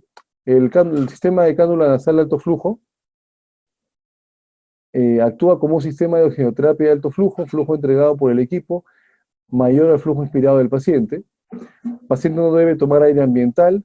El flujo inspiratorio normal del paciente es 30 a 40 litros por minuto. ¿Sí? O sea, como les digo, yo puedo manejar, según la pregunta que nos da Andrea, yo debo tener definitivamente mi dispositivo que permita liberar el oxígeno a un flujo alto. Hay flujómetros o hay caudalímetros que sí pueden permitir que el flujo de llegada o el flujo de liberación del gas desde la pirul o desde la toma de oxígeno del tanque sea alto. Se puede adaptar. Hay dispositivos que permiten justamente eso. Los hay.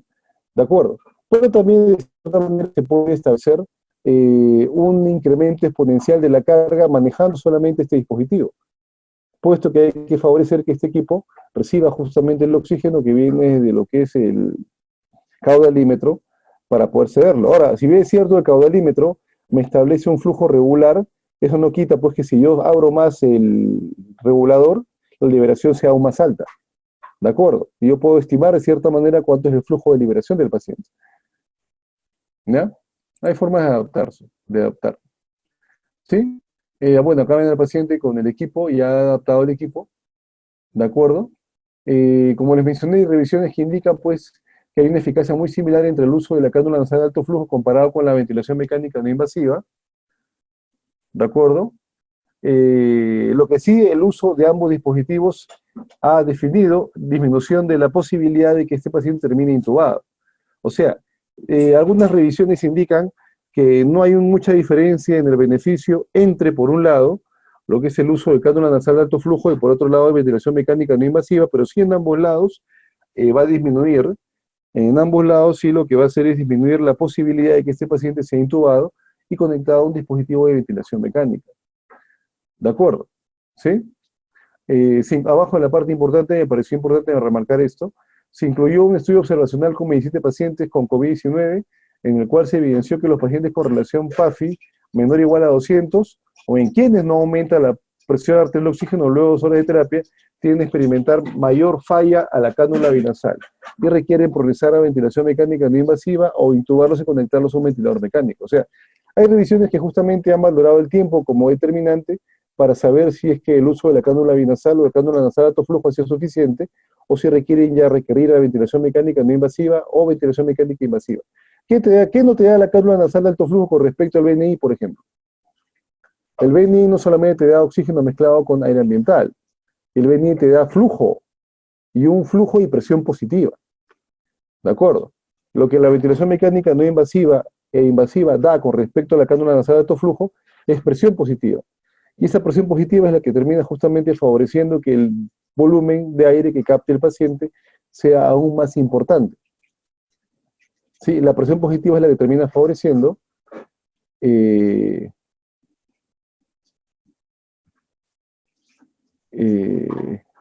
te respondo a tu pregunta, Pedrito, un rato. ¿Ya? Recuerden que lo que la ventilación mecánica no invasiva o invasiva da con respecto a lo que es la cánula nasal de alto flujo es darle presión positiva a los pacientes. Esa presión positiva y la posibilidad de desencadenar un efecto PIP, y la posibilidad de desencadenar un efecto PIP justamente es lo que permite mayor posibilidad de que haya más pulmón funcional. ¿Sí? Más pulmón funcional.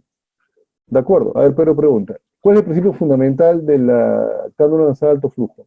Si no hay efecto CPAP y por ende no hay reclutación pulmonar alveolar. Miren, para que haya reclutamiento alveolar, ¿qué necesitamos nosotros? Presión positiva. Y la presión positiva se da cuando se genera esta de preferencia durante la exhalación, como de repente en el caso del CPAP. ¿De acuerdo? Y eso va a ayudar a responder un poco la pregunta que hizo un compañero arriba con respecto al efecto PIP. ¿Qué entendemos del efecto PIP? ¿Qué tenemos del efecto PIP? El efecto PIP es presión positiva durante la exhalación. Presión positiva durante la exhalación. ¿De acuerdo?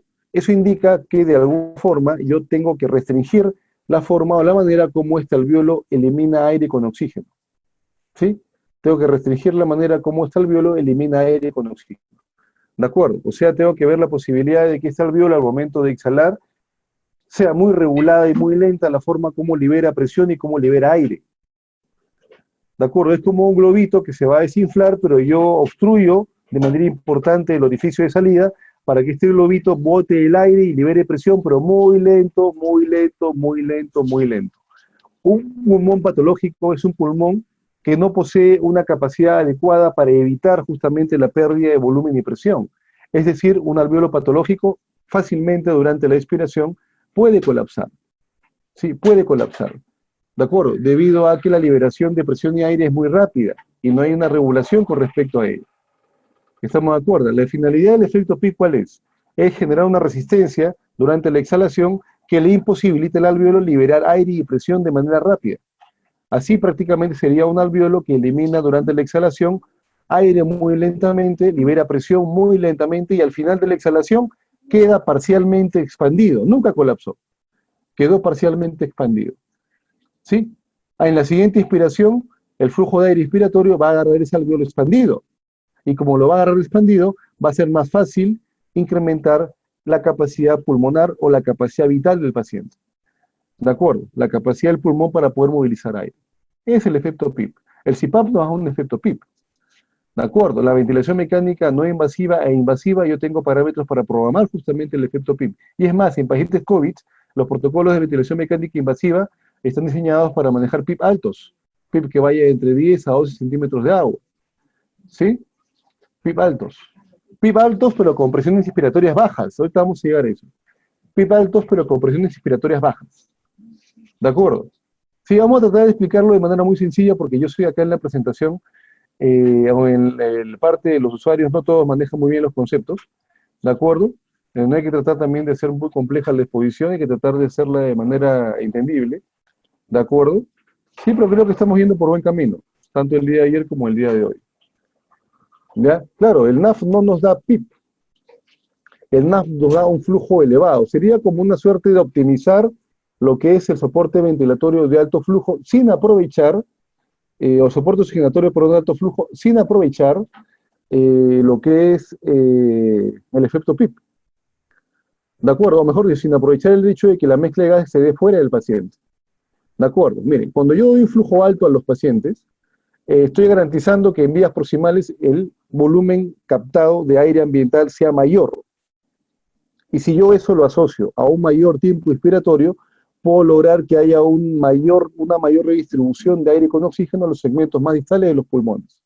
Eso logro con el NAF. ¿De acuerdo? No estoy dando presión positiva, por lo cual no estoy obligando al pulmón para captar volumen.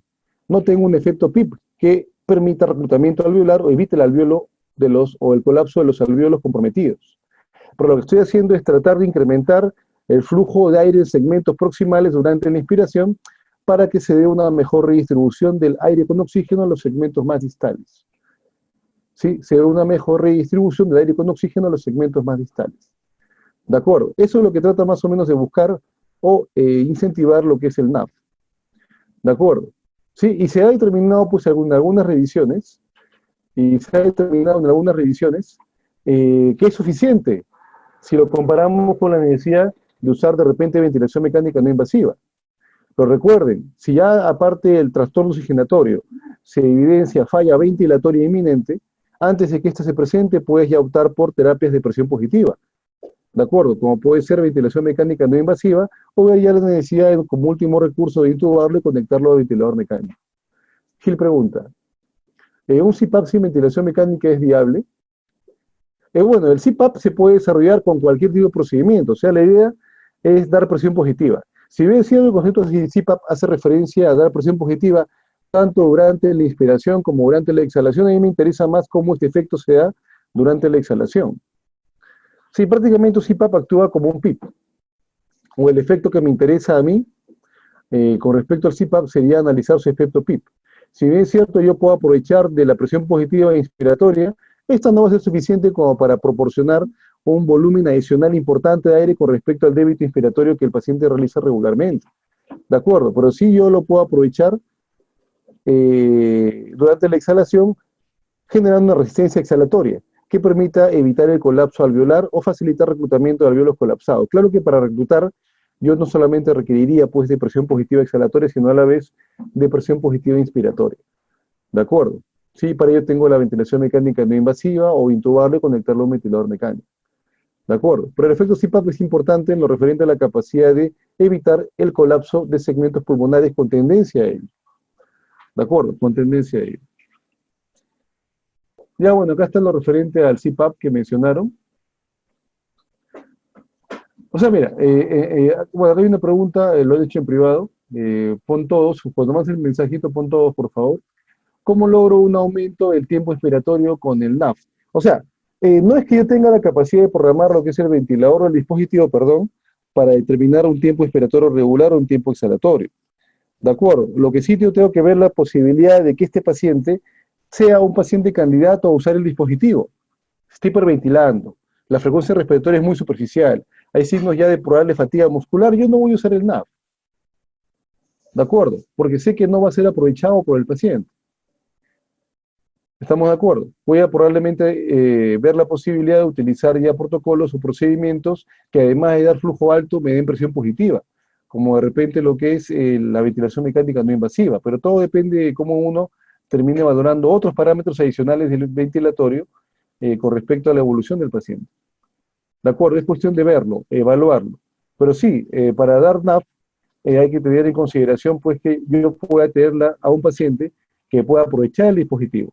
Pero si yo veo signos de inminencia en fracaso ventilatorio, definitivamente no es el dispositivo más adecuado. ¿De acuerdo? BNI podría ser una opción, a menos que la fatiga ventilatoria sea muy, muy importante y hay inminencia de claudicación diafragmática, por ejemplo, donde definitivamente este paciente tengo que intubarlo y conectarlo a un ventilador mecánico. ¿De acuerdo? ¿Sí? Algo referente a lo que es el NAF en pacientes COVID, ¿de acuerdo? Me importa a mí el efecto que puede dar, ¿de acuerdo? ¿Sí? Al final de la exhalación, que no es muy importante, ¿de acuerdo? O sea, el NAF no está diseñado como un dispositivo para la presión positiva, ¿de acuerdo? Que puede desarrollarse de cierta manera ese fenómeno, pero no porque yo genere una resistencia externa, sino por la misma desarrollada dentro de los pulmones. Recuerden, a mayor flujo inspiratorio, mayor flujo exhalatorio. Y ese mayor flujo exhalatorio de por sí genera una resistencia. Y esa resistencia generada dentro de las vías aéreas puede actuar como un efecto PIP. Puede actuar como un efecto PIP, lo cual puede ser válido o importante en el caso de que yo quiera optar por reclutamiento alveolar, pero que a la vez puede llevarme a complicaciones, como de repente la autopip, que termina incrementando pues lo que es la capacidad residual funcional, el volumen residual y finalmente hay que caiga la capacidad vital. ¿De acuerdo? Pero sí se ha demostrado que reduce la tasa de intubación y mejora de cierta manera el pronóstico clínico de los pacientes. ¿De acuerdo? A ver, aunque la ventilación mecánica no invasiva también podría ser una alternativa de tratamiento en el paciente con falla respiratoria aguda, hay ciertas ventajas a tomar en consideración con el uso del NAP. Genera menos claustrofobia que la ventilación mecánica no invasiva porque la cánula es más pequeña. La BNI es más dependiente del operador y la tolerancia por parte del paciente, sí es verdad. Hay pacientes que no toleran adecuadamente la ventilación mecánica no invasiva por la presión positiva. ¿Ya? Es menos complejo el NAF que la ventilación mecánica no invasiva. El riesgo de dispersión de partículas es mucho mayor en la ventilación mecánica no invasiva y requiere uso de salas de presión negativa, debido a pues, justamente el hecho de que genera aerosoles. ¿De acuerdo? Es un dato muy importante este de acá. ¿Sí? ¿Dónde lo indicamos? Bueno, esto lo pueden revisar con tranquilidad, yo sé que ustedes lo manejan. Hipoxemia sin hipercapnia, que requieran fíos por encima del 40%. Son variables, ¿no? Son variables. Sí, todas las indicaciones que uno pueda tener. ¿Está bien? Parámetros de buena respuesta, cuando baja la frecuencia respiratoria, cuando la FIO2 no se ubica o no está en rangos muy elevados del paciente, o sea, cuando la dependencia de FIO va bajando gradualmente a medida que se el dispositivo, se usa el dispositivo, cuando ya no hay signos de inestabilidad hemodinámica, ¿de acuerdo? Hay un índice de ROS que ahí a rato lo voy a mencionar, está en la presentación. Parámetros de falla, cuando no hay variabilidad o no hay mucha mejoría en lo referente a la frecuencia cardíaca, frecuencia respiratoria, el grado de dificultad respiratoria o disnea que vive el paciente, se evidencian signos de retención de CO2 o hay deterioro gasométrico. ¿De acuerdo? ¿Sí? El protocolo lo pueden revisar tranquilamente ustedes. Acá está el índice de ROPS. ¿Sí? Es una SAFI sobre frecuencia respiratoria. ¿De acuerdo? Básicamente eso. Como les mencioné, muy aparte del protocolo que uno pueda manejar, porque para hacer los protocolos uno debe tener todos los dispositivos a la mano. Uno de los elementos más importantes para determinar si este NAF yo puedo utilizarlo o no, es ver si hay inminencia en falla ventilatoria por parte de los pacientes. O sea, hay pacientes, y lo puedo dividir en dos, de manera muy pragmática, hay pacientes que requieren presión positiva y hay pacientes que no requieren presión positiva. O sea, en pocas palabras, hay pacientes que ante la presión, que no pueden desarrollar una ventilación adecuada a presión negativa, o sea, de manera espontánea. Y si hay signos de evidencia de claudicación de la ventilación, es probable que requiera dispositivos a presión positiva. Si hay inminencia de claudicación ventilatoria, es necesario valorar la posibilidad de usar dispositivos a presión positiva, ventilación mecánica no invasiva, intubarlo, conectarlo a un ventilador mecánico. ¿De acuerdo? Es un elemento fundamental para valorar la necesidad o la posibilidad de usar estos dispositivos. ¿Sí? De usar estos dispositivos. No te preocupes, Luz. No te preocupes. ¿Ya? Yo sé que esos temas ya cuando vamos ya avanzando con respecto a dispositivos de ayuda mecánica, tendremos que hacer un poquito más compleja la exposición, pero vamos a tratar de mantenernos a un rango normal. ¿De acuerdo? Para evitar o para favorecer que todo el mundo se entienda. Tampoco la conversación no puede ser entre dos o tres. Todos tienen que tener la capacidad de poder entender la explicación y creo que vamos bien con ese aspecto. Sí, recuerden, ¿ah? Uno de los elementos más importantes para valorar si yo voy a tener que utilizar este dispositivo de alto flujo o usar pues dispositivos ya de presión positiva es la inminencia de la claudicación ventilatoria. Si yo lo veo con tirajes, lo veo con desbalance tóraco-abdominal, veo que durante la inspiración el diafragma en vez de descender asciende, lo cual se evidencia por la depresión subcostal, definitivamente pues este paciente no lo voy a colocar un dispositivo de alto flujo. Probablemente pueda optar tal vez por una ventilación mecánica no invasiva, a la cual puede el paciente no adaptarse de manera óptima por el estado de ansiedad y falla respiratoria con la cual se está presentando, y haber la posibilidad de optar por ventilación mecánica invasiva. A ver, con respecto a la ventilación mecánica no invasiva, ¿de acuerdo? Hay que justamente determinar si el paciente va a aprovecharlo o no. Y uno de los elementos muy importantes dentro de la valoración es determinar si el paciente va a adaptarse o no a la presión positiva. Puede llegar con determinado nivel de ansiedad, puede llegar con determinado nivel de temor, de fracaso ventilatorio, y de repente una opción sería valorar la posibilidad de intubarlo. Pero se le puede dar un chance al paciente usando ventilación mecánica no invasiva, siempre y cuando considere que éste se puede adaptar de manera regular. Se puede adaptar o no. ¿De acuerdo? Ya, como les menciono acá, hay un mayor riesgo de aerosolización y la alta provisión de deterioro clínico. ¿De acuerdo? Sí, pero de cierta manera puede retrasar lo que es la intubación. ¿De acuerdo? Y puede ayudar justamente a valorar más la función del paciente. ¿Está bien? Hay que tomar en cuenta eso. A ver, acá hay un consejito abajo, ¿no? En los casos de síndrome de dificultad respiratoria leve o moderada, se puede usar estrategias de ventilación mecánica no invasiva siempre que se encuentre en un ambiente individual con presión negativa. De acuerdo, este paciente debe estar adecuadamente monitorizado y debe contar con personal experimentado con equipo de protección personal adecuados. Recuerden que cuando manejamos pacientes con BNI, en esos casos es muy importante la presencia de un terapeuta respiratorio, de un fisioterapeuta respiratorio, ¿sí? Que favorezca o, en todo caso, se encargue de asegurarse que el dispositivo se maneje de manera adecuada. Ustedes pueden ver acá en la imagen un dispositivo de ventilación mecánica no invasiva con dos corrugados, que sería ventilación mecánica no invasiva no convencional, en lo cual la interfase debe haberse ya sellado las dobles exhalatorias. ¿Sí? Acá ven algunas imágenes sobre interfaces, por ejemplo. Aquí está el equipo Respironic, ¿de acuerdo? Acá está a la derecha el Respironic, que es el equipo de ventilación mecánica no invasiva. ¿Sí? Es el equipo de ventilación mecánica no invasiva, y con un solo corrugado, se asume que la interfase, en este caso nasobucal, posee su válvula exhalatoria. Acá está el Total Phase. Acá está el dispositivo nasobucal. Acá están los pillows que les mencioné, ¿de acuerdo? Los pillows que les mencioné, que solo sellan la región nasal, ¿de acuerdo? Acá nuevamente el Total Phase, en los dispositivos nasobucales, y acá están los helmets, ¿sí? Que ayer justo alguien mencionó la necesidad de usar los cascos. Todos los dispositivos que estamos viendo acá son dispositivos que a medida que van siendo cada vez más grandes van acumulando espacio muerto. ¿De acuerdo? Van acumulando espacio muerto. ¿Está bien? Pero que sí, de cierta manera, va a favorecer la adaptabilidad de la interfase al paciente. Sí, estos helmets son bien adaptados por el paciente. Tienen demasiado espacio muerto, pero son bien tolerados por el paciente. El problema suele ser muchas veces el zumbido que se genera debido al acceso del gas a la cámara, para lo cual yo puedo esto manejarlo con filtros. Sí, acá está, ¿eh? Un condensador, un filtro por acá, que puede ayudar a, de cierta manera, darle mayor comodidad al paciente con respecto a ese asunto. ¿Sí? Acá están los snorkel, que justamente ya también mencionaron que podrían ser utilizados. Los snorkel como dispositivos para favorecer justamente mejorar lo que es la mecánica pulmonar. Sí, actúa pues como una especie de NAF, si lo quieren ver así. ¿De acuerdo? Sí, si lo quieren ver así. Miren, acá está la disposición del equipo. ¿Sí? Ustedes pueden ver acá cómo se desarrolla justamente la circulación del aire dentro del dispositivo. Acá tenemos lo que es un área de recirculación. Primero acá está el punto de entrada de oxígeno. Todo el espacio que permite la recirculación del aire dentro del mismo dispositivo. Sí, acá ven, área de recirculación del aire. Por acá está el flujo exhalatorio o el área de flujo exhalatorio. ¿De acuerdo? Sale el flujo al exterior. Esquema de proceso. 1. Canaliza el oxígeno por esa entrada. Se puede utilizar una doble fuente o un reservorio adicional. ¿Sí?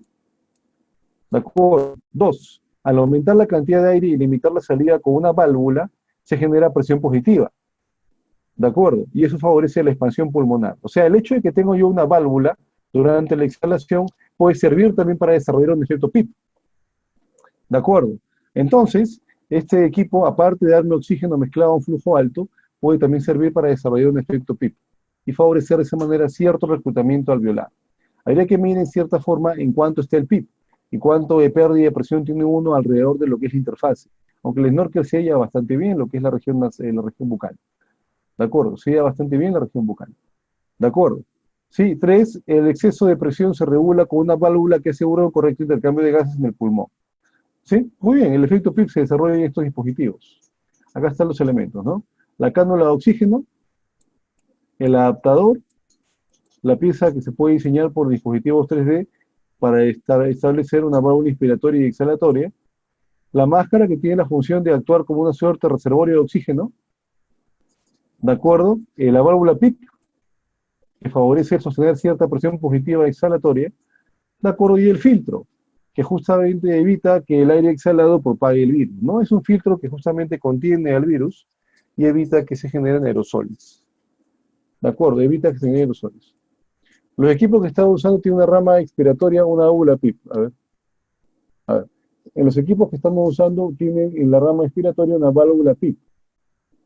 Claro, da el efecto CPAP, como lo acabo de mencionar, presión positiva exhalatoria, que puede favorecer justamente el reclutamiento alveolar o mínimo evitar el colapso de segmentos pulmonares que puedan ser colapsados.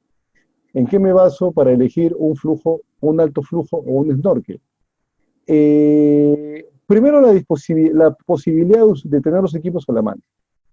Por un lado, si yo considero que es importante en este paciente usar el efecto PIP, podría usar yo un snorkel. ¿Sí? Podría yo usar un snorkel. ¿De acuerdo? Si es que lo tengo obviamente a disposición. ¿Sí? El flujo no va a ser tan alto como los dispositivos de alto flujo, pero sí el efecto PIP puede ser satisfactorio para evitar el colapso alveolar o reclutar parcialmente alveolos colapsados. ¿De acuerdo? No requiere un humidificador. Recuerda que estamos usando justamente las vías normales inspiratorias. No estamos saltando ni un paso para que el paciente aproveche el aire inspirado. El paciente sigue inspirando por la nariz, sigue captando aire hacia las fosas respiratorias y después al exterior. No lleva en mayor medida acúmulo de CO2 porque posee un área de recirculación exhalatoria. El efecto PIP o esa válvula exhalatoria no restringe la eliminación de CO2. ¿Ah? La válvula que se coloca restringe la eliminación del CO2. La válvula va a facilitar que salga el CO2 con total normalidad. ¿De acuerdo? Lo que sí va a hacer es generar resistencia para evitar la pérdida de presión. ¿De acuerdo? Va a generar cierta resistencia para evitar la pérdida de presión, pero no restringir la eliminación del CO2 durante la expiración. ¿De acuerdo? Así que puede llevar de repente a cierto nivel de retención de CO2, pero en valores despreciables. En valores muy despreciables. ¿De acuerdo? Muy despreciables. Ya acá algunos resultados de las revisiones que les mencioné que hice ayer, ¿de acuerdo? Que pueden ser de utilidad para poder revisar. La presión positiva, pues, ayuda a reducir la resistencia en la vía aérea, o mejor dicho, la presión positiva sobre la vía aérea tiende como beneficio reducir la resistencia en la vía aérea, aumentar los volúmenes finales de la inspiración pulmonar y aumentar, acá esto es importante, el reclutamiento alveolar. Reclutamiento alveolar. ¿De acuerdo? Tanto los dispositivos de ventilación mecánica no invasiva como invasiva se utilizan como procedimiento de rescate en caso de que exista algún tipo de falla en el NAF. ¿De acuerdo? Y si en caso se evidencia ese fracaso, definitivamente hay que intubar al paciente y conectarlo a un ventilador mecánico, que es la última escala dentro del manejo de soportes de alto flujo. Intubarlo y conectarlo a un ventilador mecánico. Indicado particularmente en dónde. En pacientes con progresión rápida de falla ventilatoria, pacientes con inestabilidad hemodinámica, falla multiorgánica, pacientes con falta de mejoría ante la aplicación de alto flujo, como les acabo de mencionar, o pacientes con hipercapnia progresiva. ¿De acuerdo? ¿Y cuál es la estrategia para el manejo de la ventilación mecánica? La denominada ventilación protectiva o la ventilación protectora. ¿Qué indica la ventilación protectiva o protectora? PIP alto con volumen tidal bajo, básicamente eso. PIP alto con volumen tidal bajo. Ayer justamente les mencioné que parte de las estrategias podrían ser para tratar de evitar que la presión máxima o la Pmax se eleve demasiado, usar más el PIP que presión inspiratoria. Recuerden, un alveolo sano es un alveolo en el cual durante la inspiración o los diámetros que obtiene durante la inspiración y durante la exhalación no son muy variables. O sea, si les hago un pequeño dibujo acá, trato de dibujarles algo acá abajito. Si yo tengo un alveolo que en reposo está así y durante la inspiración no incremente más medida sus diámetros y solamente lo manejo ahí, inspiración, exhalación. Y no hay mucha diferencia entre los diámetros al final de la inspiración o al final de la exhalación, es un alveolo que se preserva, es un alveolo en la cual hay menos posibilidad de provocar algún tipo de daño. En cambio, un alveolo patológico es aquel alveolo el cual durante la inspiración, ¿dónde está el puntero? Un alveolo patológico es aquel en el cual durante la inspiración se sobredistiende y durante la exhalación tiende al colapso. Esta variabilidad entre lo que es el diámetro máximo durante la inspiración y el diámetro mínimo durante la inspiración es el que tiende a provocar una respuesta inflamatoria importante en el alveolo.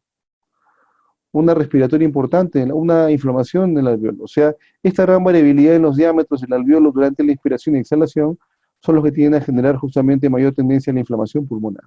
Por ello, el optar por técnicas de reclutamiento alveolar a expensas de un volumen tidal bajo que de por sí genera presiones bajas, permitiría pues que la diferencia máxima de los diámetros entre un alveolo al final de la inspiración y al final de la exhalación no sea mayor o no sea tan alta la diferencia.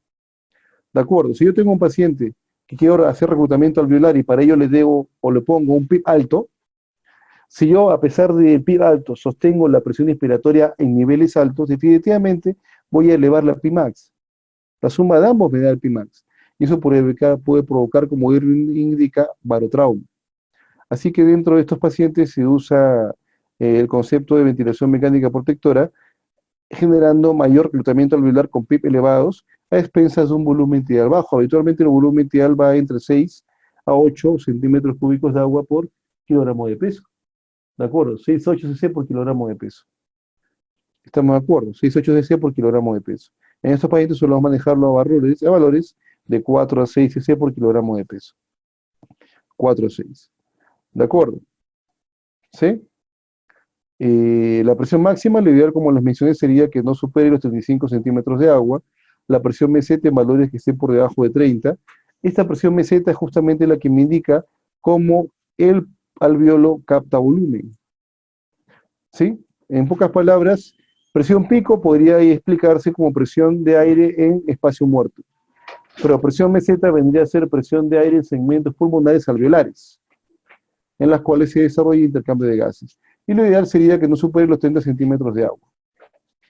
De acuerdo, como les mencioné, ventilación mecánica invasiva con un volumen tidal que puede inclusive ser tan bajo como 4 centímetros de agua, con una presión meseta que no supere los 30 y un PIB que puede manejarse entre 10 a 15 centímetros de agua para mantener o lograr mayor reclutamiento alveolar. Evitar sí que la FIO2 supere el 100% o llegar al valor de 100%, meta de 60%. La relación de inspiración y exhalación debe ser 1 a 2, lo ideal, ¿de acuerdo? Y que el paciente no evidencie frecuencia respiratoria muy alta. ¿Por qué? Porque a mayor frecuencia respiratoria, menos tiempo durante la inspiración, menos tiempo durante la exhalación. Si yo acorto el tiempo inspiratorio, va a haber menos posibilidad de que el aire inspirado llegue a segmentos más distales de los pulmones. O sea, voy a dificultar la capacidad de poder difundir oxígeno o aire con oxígeno a segmentos más distales, justamente áreas en las cuales se desarrolla mi intercambio de gas. PIB alto para mejorar el volumen residual y capacidad residual funcional, que es el COVID stator. Claro, la idea es tratar de mejorar la capacidad de retención pulmonar.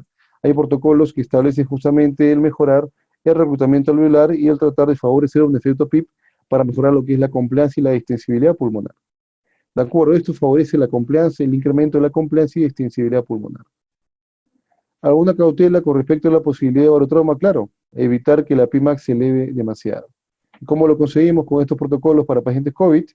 PIB elevado, volumen tidal bajo, para que la presión inspiratoria también no sea tan alta. Recuerden que ya sea la modalidad que yo esté aplicando al paciente, a volumen o a presión, todas dependen de un diferencial de presión. ¿Sí? El concepto de giving pressure probablemente también lo conoce. ¿de acuerdo? Lo que busca justamente es mejorar lo que es la extensibilidad pulmonar, ¿de acuerdo? Es por ejemplo Z menos pi, pues ese parámetro es un parámetro matemático que justamente lo que refleja es el grado de extensibilidad pulmonar, justamente como Pedro nos mencionó hace un rato, ¿sí o no? La finalidad, ¿cuál es? Mejorar la extensibilidad pulmonar. ¿Cómo lo conseguimos? Con presiones mesetas no tan altas que no superen los 30 centímetros de agua y con valores de PIP elevados. ¿De acuerdo? Yo prefiero en este caso entonces elevar la presión o elevar la PIP o la presión exhalatoria para favorecer el reclutamiento alveolar, ¿sí? En vez de darle demasiada presión positiva inspiratoria para sobreextender mi alveolo. ¿De acuerdo? O sea, yo estoy reclutando de otra manera. No recluto alveolos, incrementando el volumen de aire que llega a ellos durante la inspiración, sino restringiendo la salida de este gas de los alveolos durante la exhalación. De esa forma también logro reclutamiento alveolar y en este caso mejoro la extensibilidad. Además de, como les mencioné, a mayor estiramiento del alveolo, mayor inflamación alveolar. Ahí les he dejado anexos unos enlaces de YouTube, unos videos que pueden ustedes, ya cuando tengan la presentación, revisar para profundizar algunos temas referentes a la ventilación mecánica. El PIP en rango 10 a 15 en pulmón L o en pulmón S, sí, depende, es variable. Si el pulmón tiene mayor compromiso, lo más probable es que requiera mayor PIP. De acuerdo, el uso de snorkel, ¿cuánto de PIP más o menos debemos manejar? Es que no, en el snorkel no se maneja en valores de PIP específicos. Si uno considera pues que el hecho de que lo coloquen los filtros favorece un efecto PIP. Ahora, ¿podría adaptarse de repente una válvula PIP? Es probable, ¿de acuerdo? Es probable que se adapte una válvula PIP para poder medir. Pero de por sí el hecho de que tengas tú una válvula X que no tenga regulador ya de por sí indica un efecto PIP. Aunque lo ideal sería, pues como tú mencionas, colocar una válvula PIP para manejar justamente el efecto. Y puedes manejarlo con valores mínimos de 5. Y vas ascendiendo dependiendo del efecto que tenga en el paciente. Ya, importante la ventilación mecánica invasiva, el paciente puede requerir procedimientos de sedación profunda para lograr controlar el ritmo respiratorio y alcanzar el objetivo del volumen tidal. ¿De acuerdo? Muy bien, y en caso pues de que yo quiera mejorar la relación ventilación-perfusión en los pacientes, podemos a estos pacientes pronarlos. Han leído probablemente bastante con respecto al efecto de la pronación en los pacientes, ¿no? El día de ayer hemos conversado que estando el tórax en vertical, los segmentos pulmonares no ventilan en todos los segmentos pulmonares igual. La zona apical ventila mejor, ventila poco y perfunde poco. La región basal ventila mejor y perfunde mejor. ¿Se acuerdan que lo hemos comentado ayer? La zona apical pulmonar ventila poco y perfunde poco. La región basal pulmonar ventila bastante mejor, perfunde bastante bien, estando el tórax en vertical, estando sentado o estando de pie. Eso hace que la relación ventilación-perfusión en los pulmones sea dispareja. La región alta del pulmón, estando sentado de pie, hay una mejor ventilación que perfusión. En la zona basal hay una mejor perfusión que ventilación. ¿Cómo yo logro homogeneizar estos parámetros? Pronando al paciente, pero dándole soporte ventilatorio. O sea, yo voy a pronar a un paciente siempre y cuando esté con ventilación mecánica. No voy a pronar a un paciente que está sin soporte ventilatorio, puesto que esa postura en prono puede inclusive incrementar la resistencia inspiratoria y dificultar su ventilación. Así que este protocolo de pronación en los pacientes se usa en aquellos pacientes que lo requieran y que estén con ventilación mecánica invasiva, con presión positiva todo el momento, para asegurar que el aire llegue definitivamente a los pulmones, logrando vencer todo tipo de resistencia asociada a la posición en la cual yo coloco al paciente. Con esta posición yo logro estabilizar o homogeneizar la relación BQ en todo el pulmón. Las zonas que ventilan poco, ventilan mejor ahora. Las zonas que perfunden poco, perfunden mejor ahora. Y esa estabilización de la relación BQ logra mejorar lo que es el reclutamiento alveolar. Expande pulmón. Puedo rápidamente, en pocos minutos u horas, aumentar la saturación de oxígeno, que puede estar por debajo de 90, llevarlo a valores muy cerca de la normalidad. Pero siempre debo yo optar, o debo siempre valorar en estos casos, ¿qué cosa? Si estos pacientes van a ser inestabilidad hemodinámica.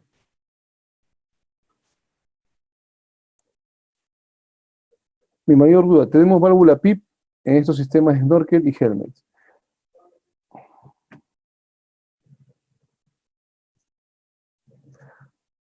Tenemos válvulas PIP en estos sistemas Snorkel o Helmet. El seteo de estas válvulas se menciona ir de 2 a 2 milímetros de mercurio, si está bajo ese rango, de acuerdo a respuesta de frecuencia respiratoria de saturación, a otra variable.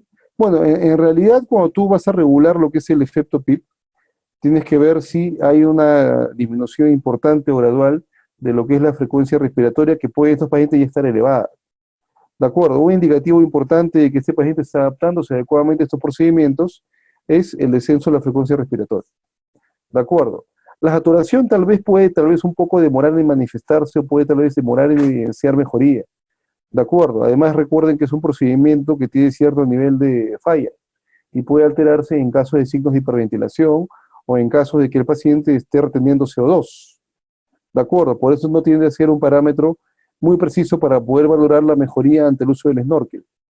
¿De acuerdo? O el helmet en todo caso. ¿Sí?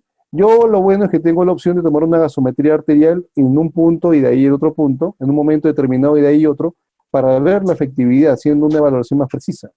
¿De acuerdo? Frecuencia respiratoria y saturación serían parámetros muy importantes. Otro importante sería la frecuencia cardíaca.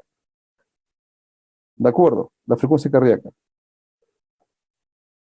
Claro, el seguimiento se hace con gasometría arterial. La oximetría de pulso, como les mencioné, tiene cierta variabilidad y hay en estos casos factores que pueden hacer que la medida o lectura no sea correcta, ¿de acuerdo? Pero sí hay que monitorizarlo con gasometría arterial. Muy bien. Bueno, eso es lo que explica de por qué el pronar al paciente mejora lo que es la relación BQ en los pacientes. Logramos pues, que la relación perfusión por segmento sea estable. De acuerdo, como ustedes pueden ver acá en la imagen, en la primera a la izquierda abajo, ven a un paciente en decúbito dorsal, donde la zona posterior del pulmón está bastante comprometida, y cuando al paciente lo hemos pronado, vemos cómo mejora la ventilación, ¿no?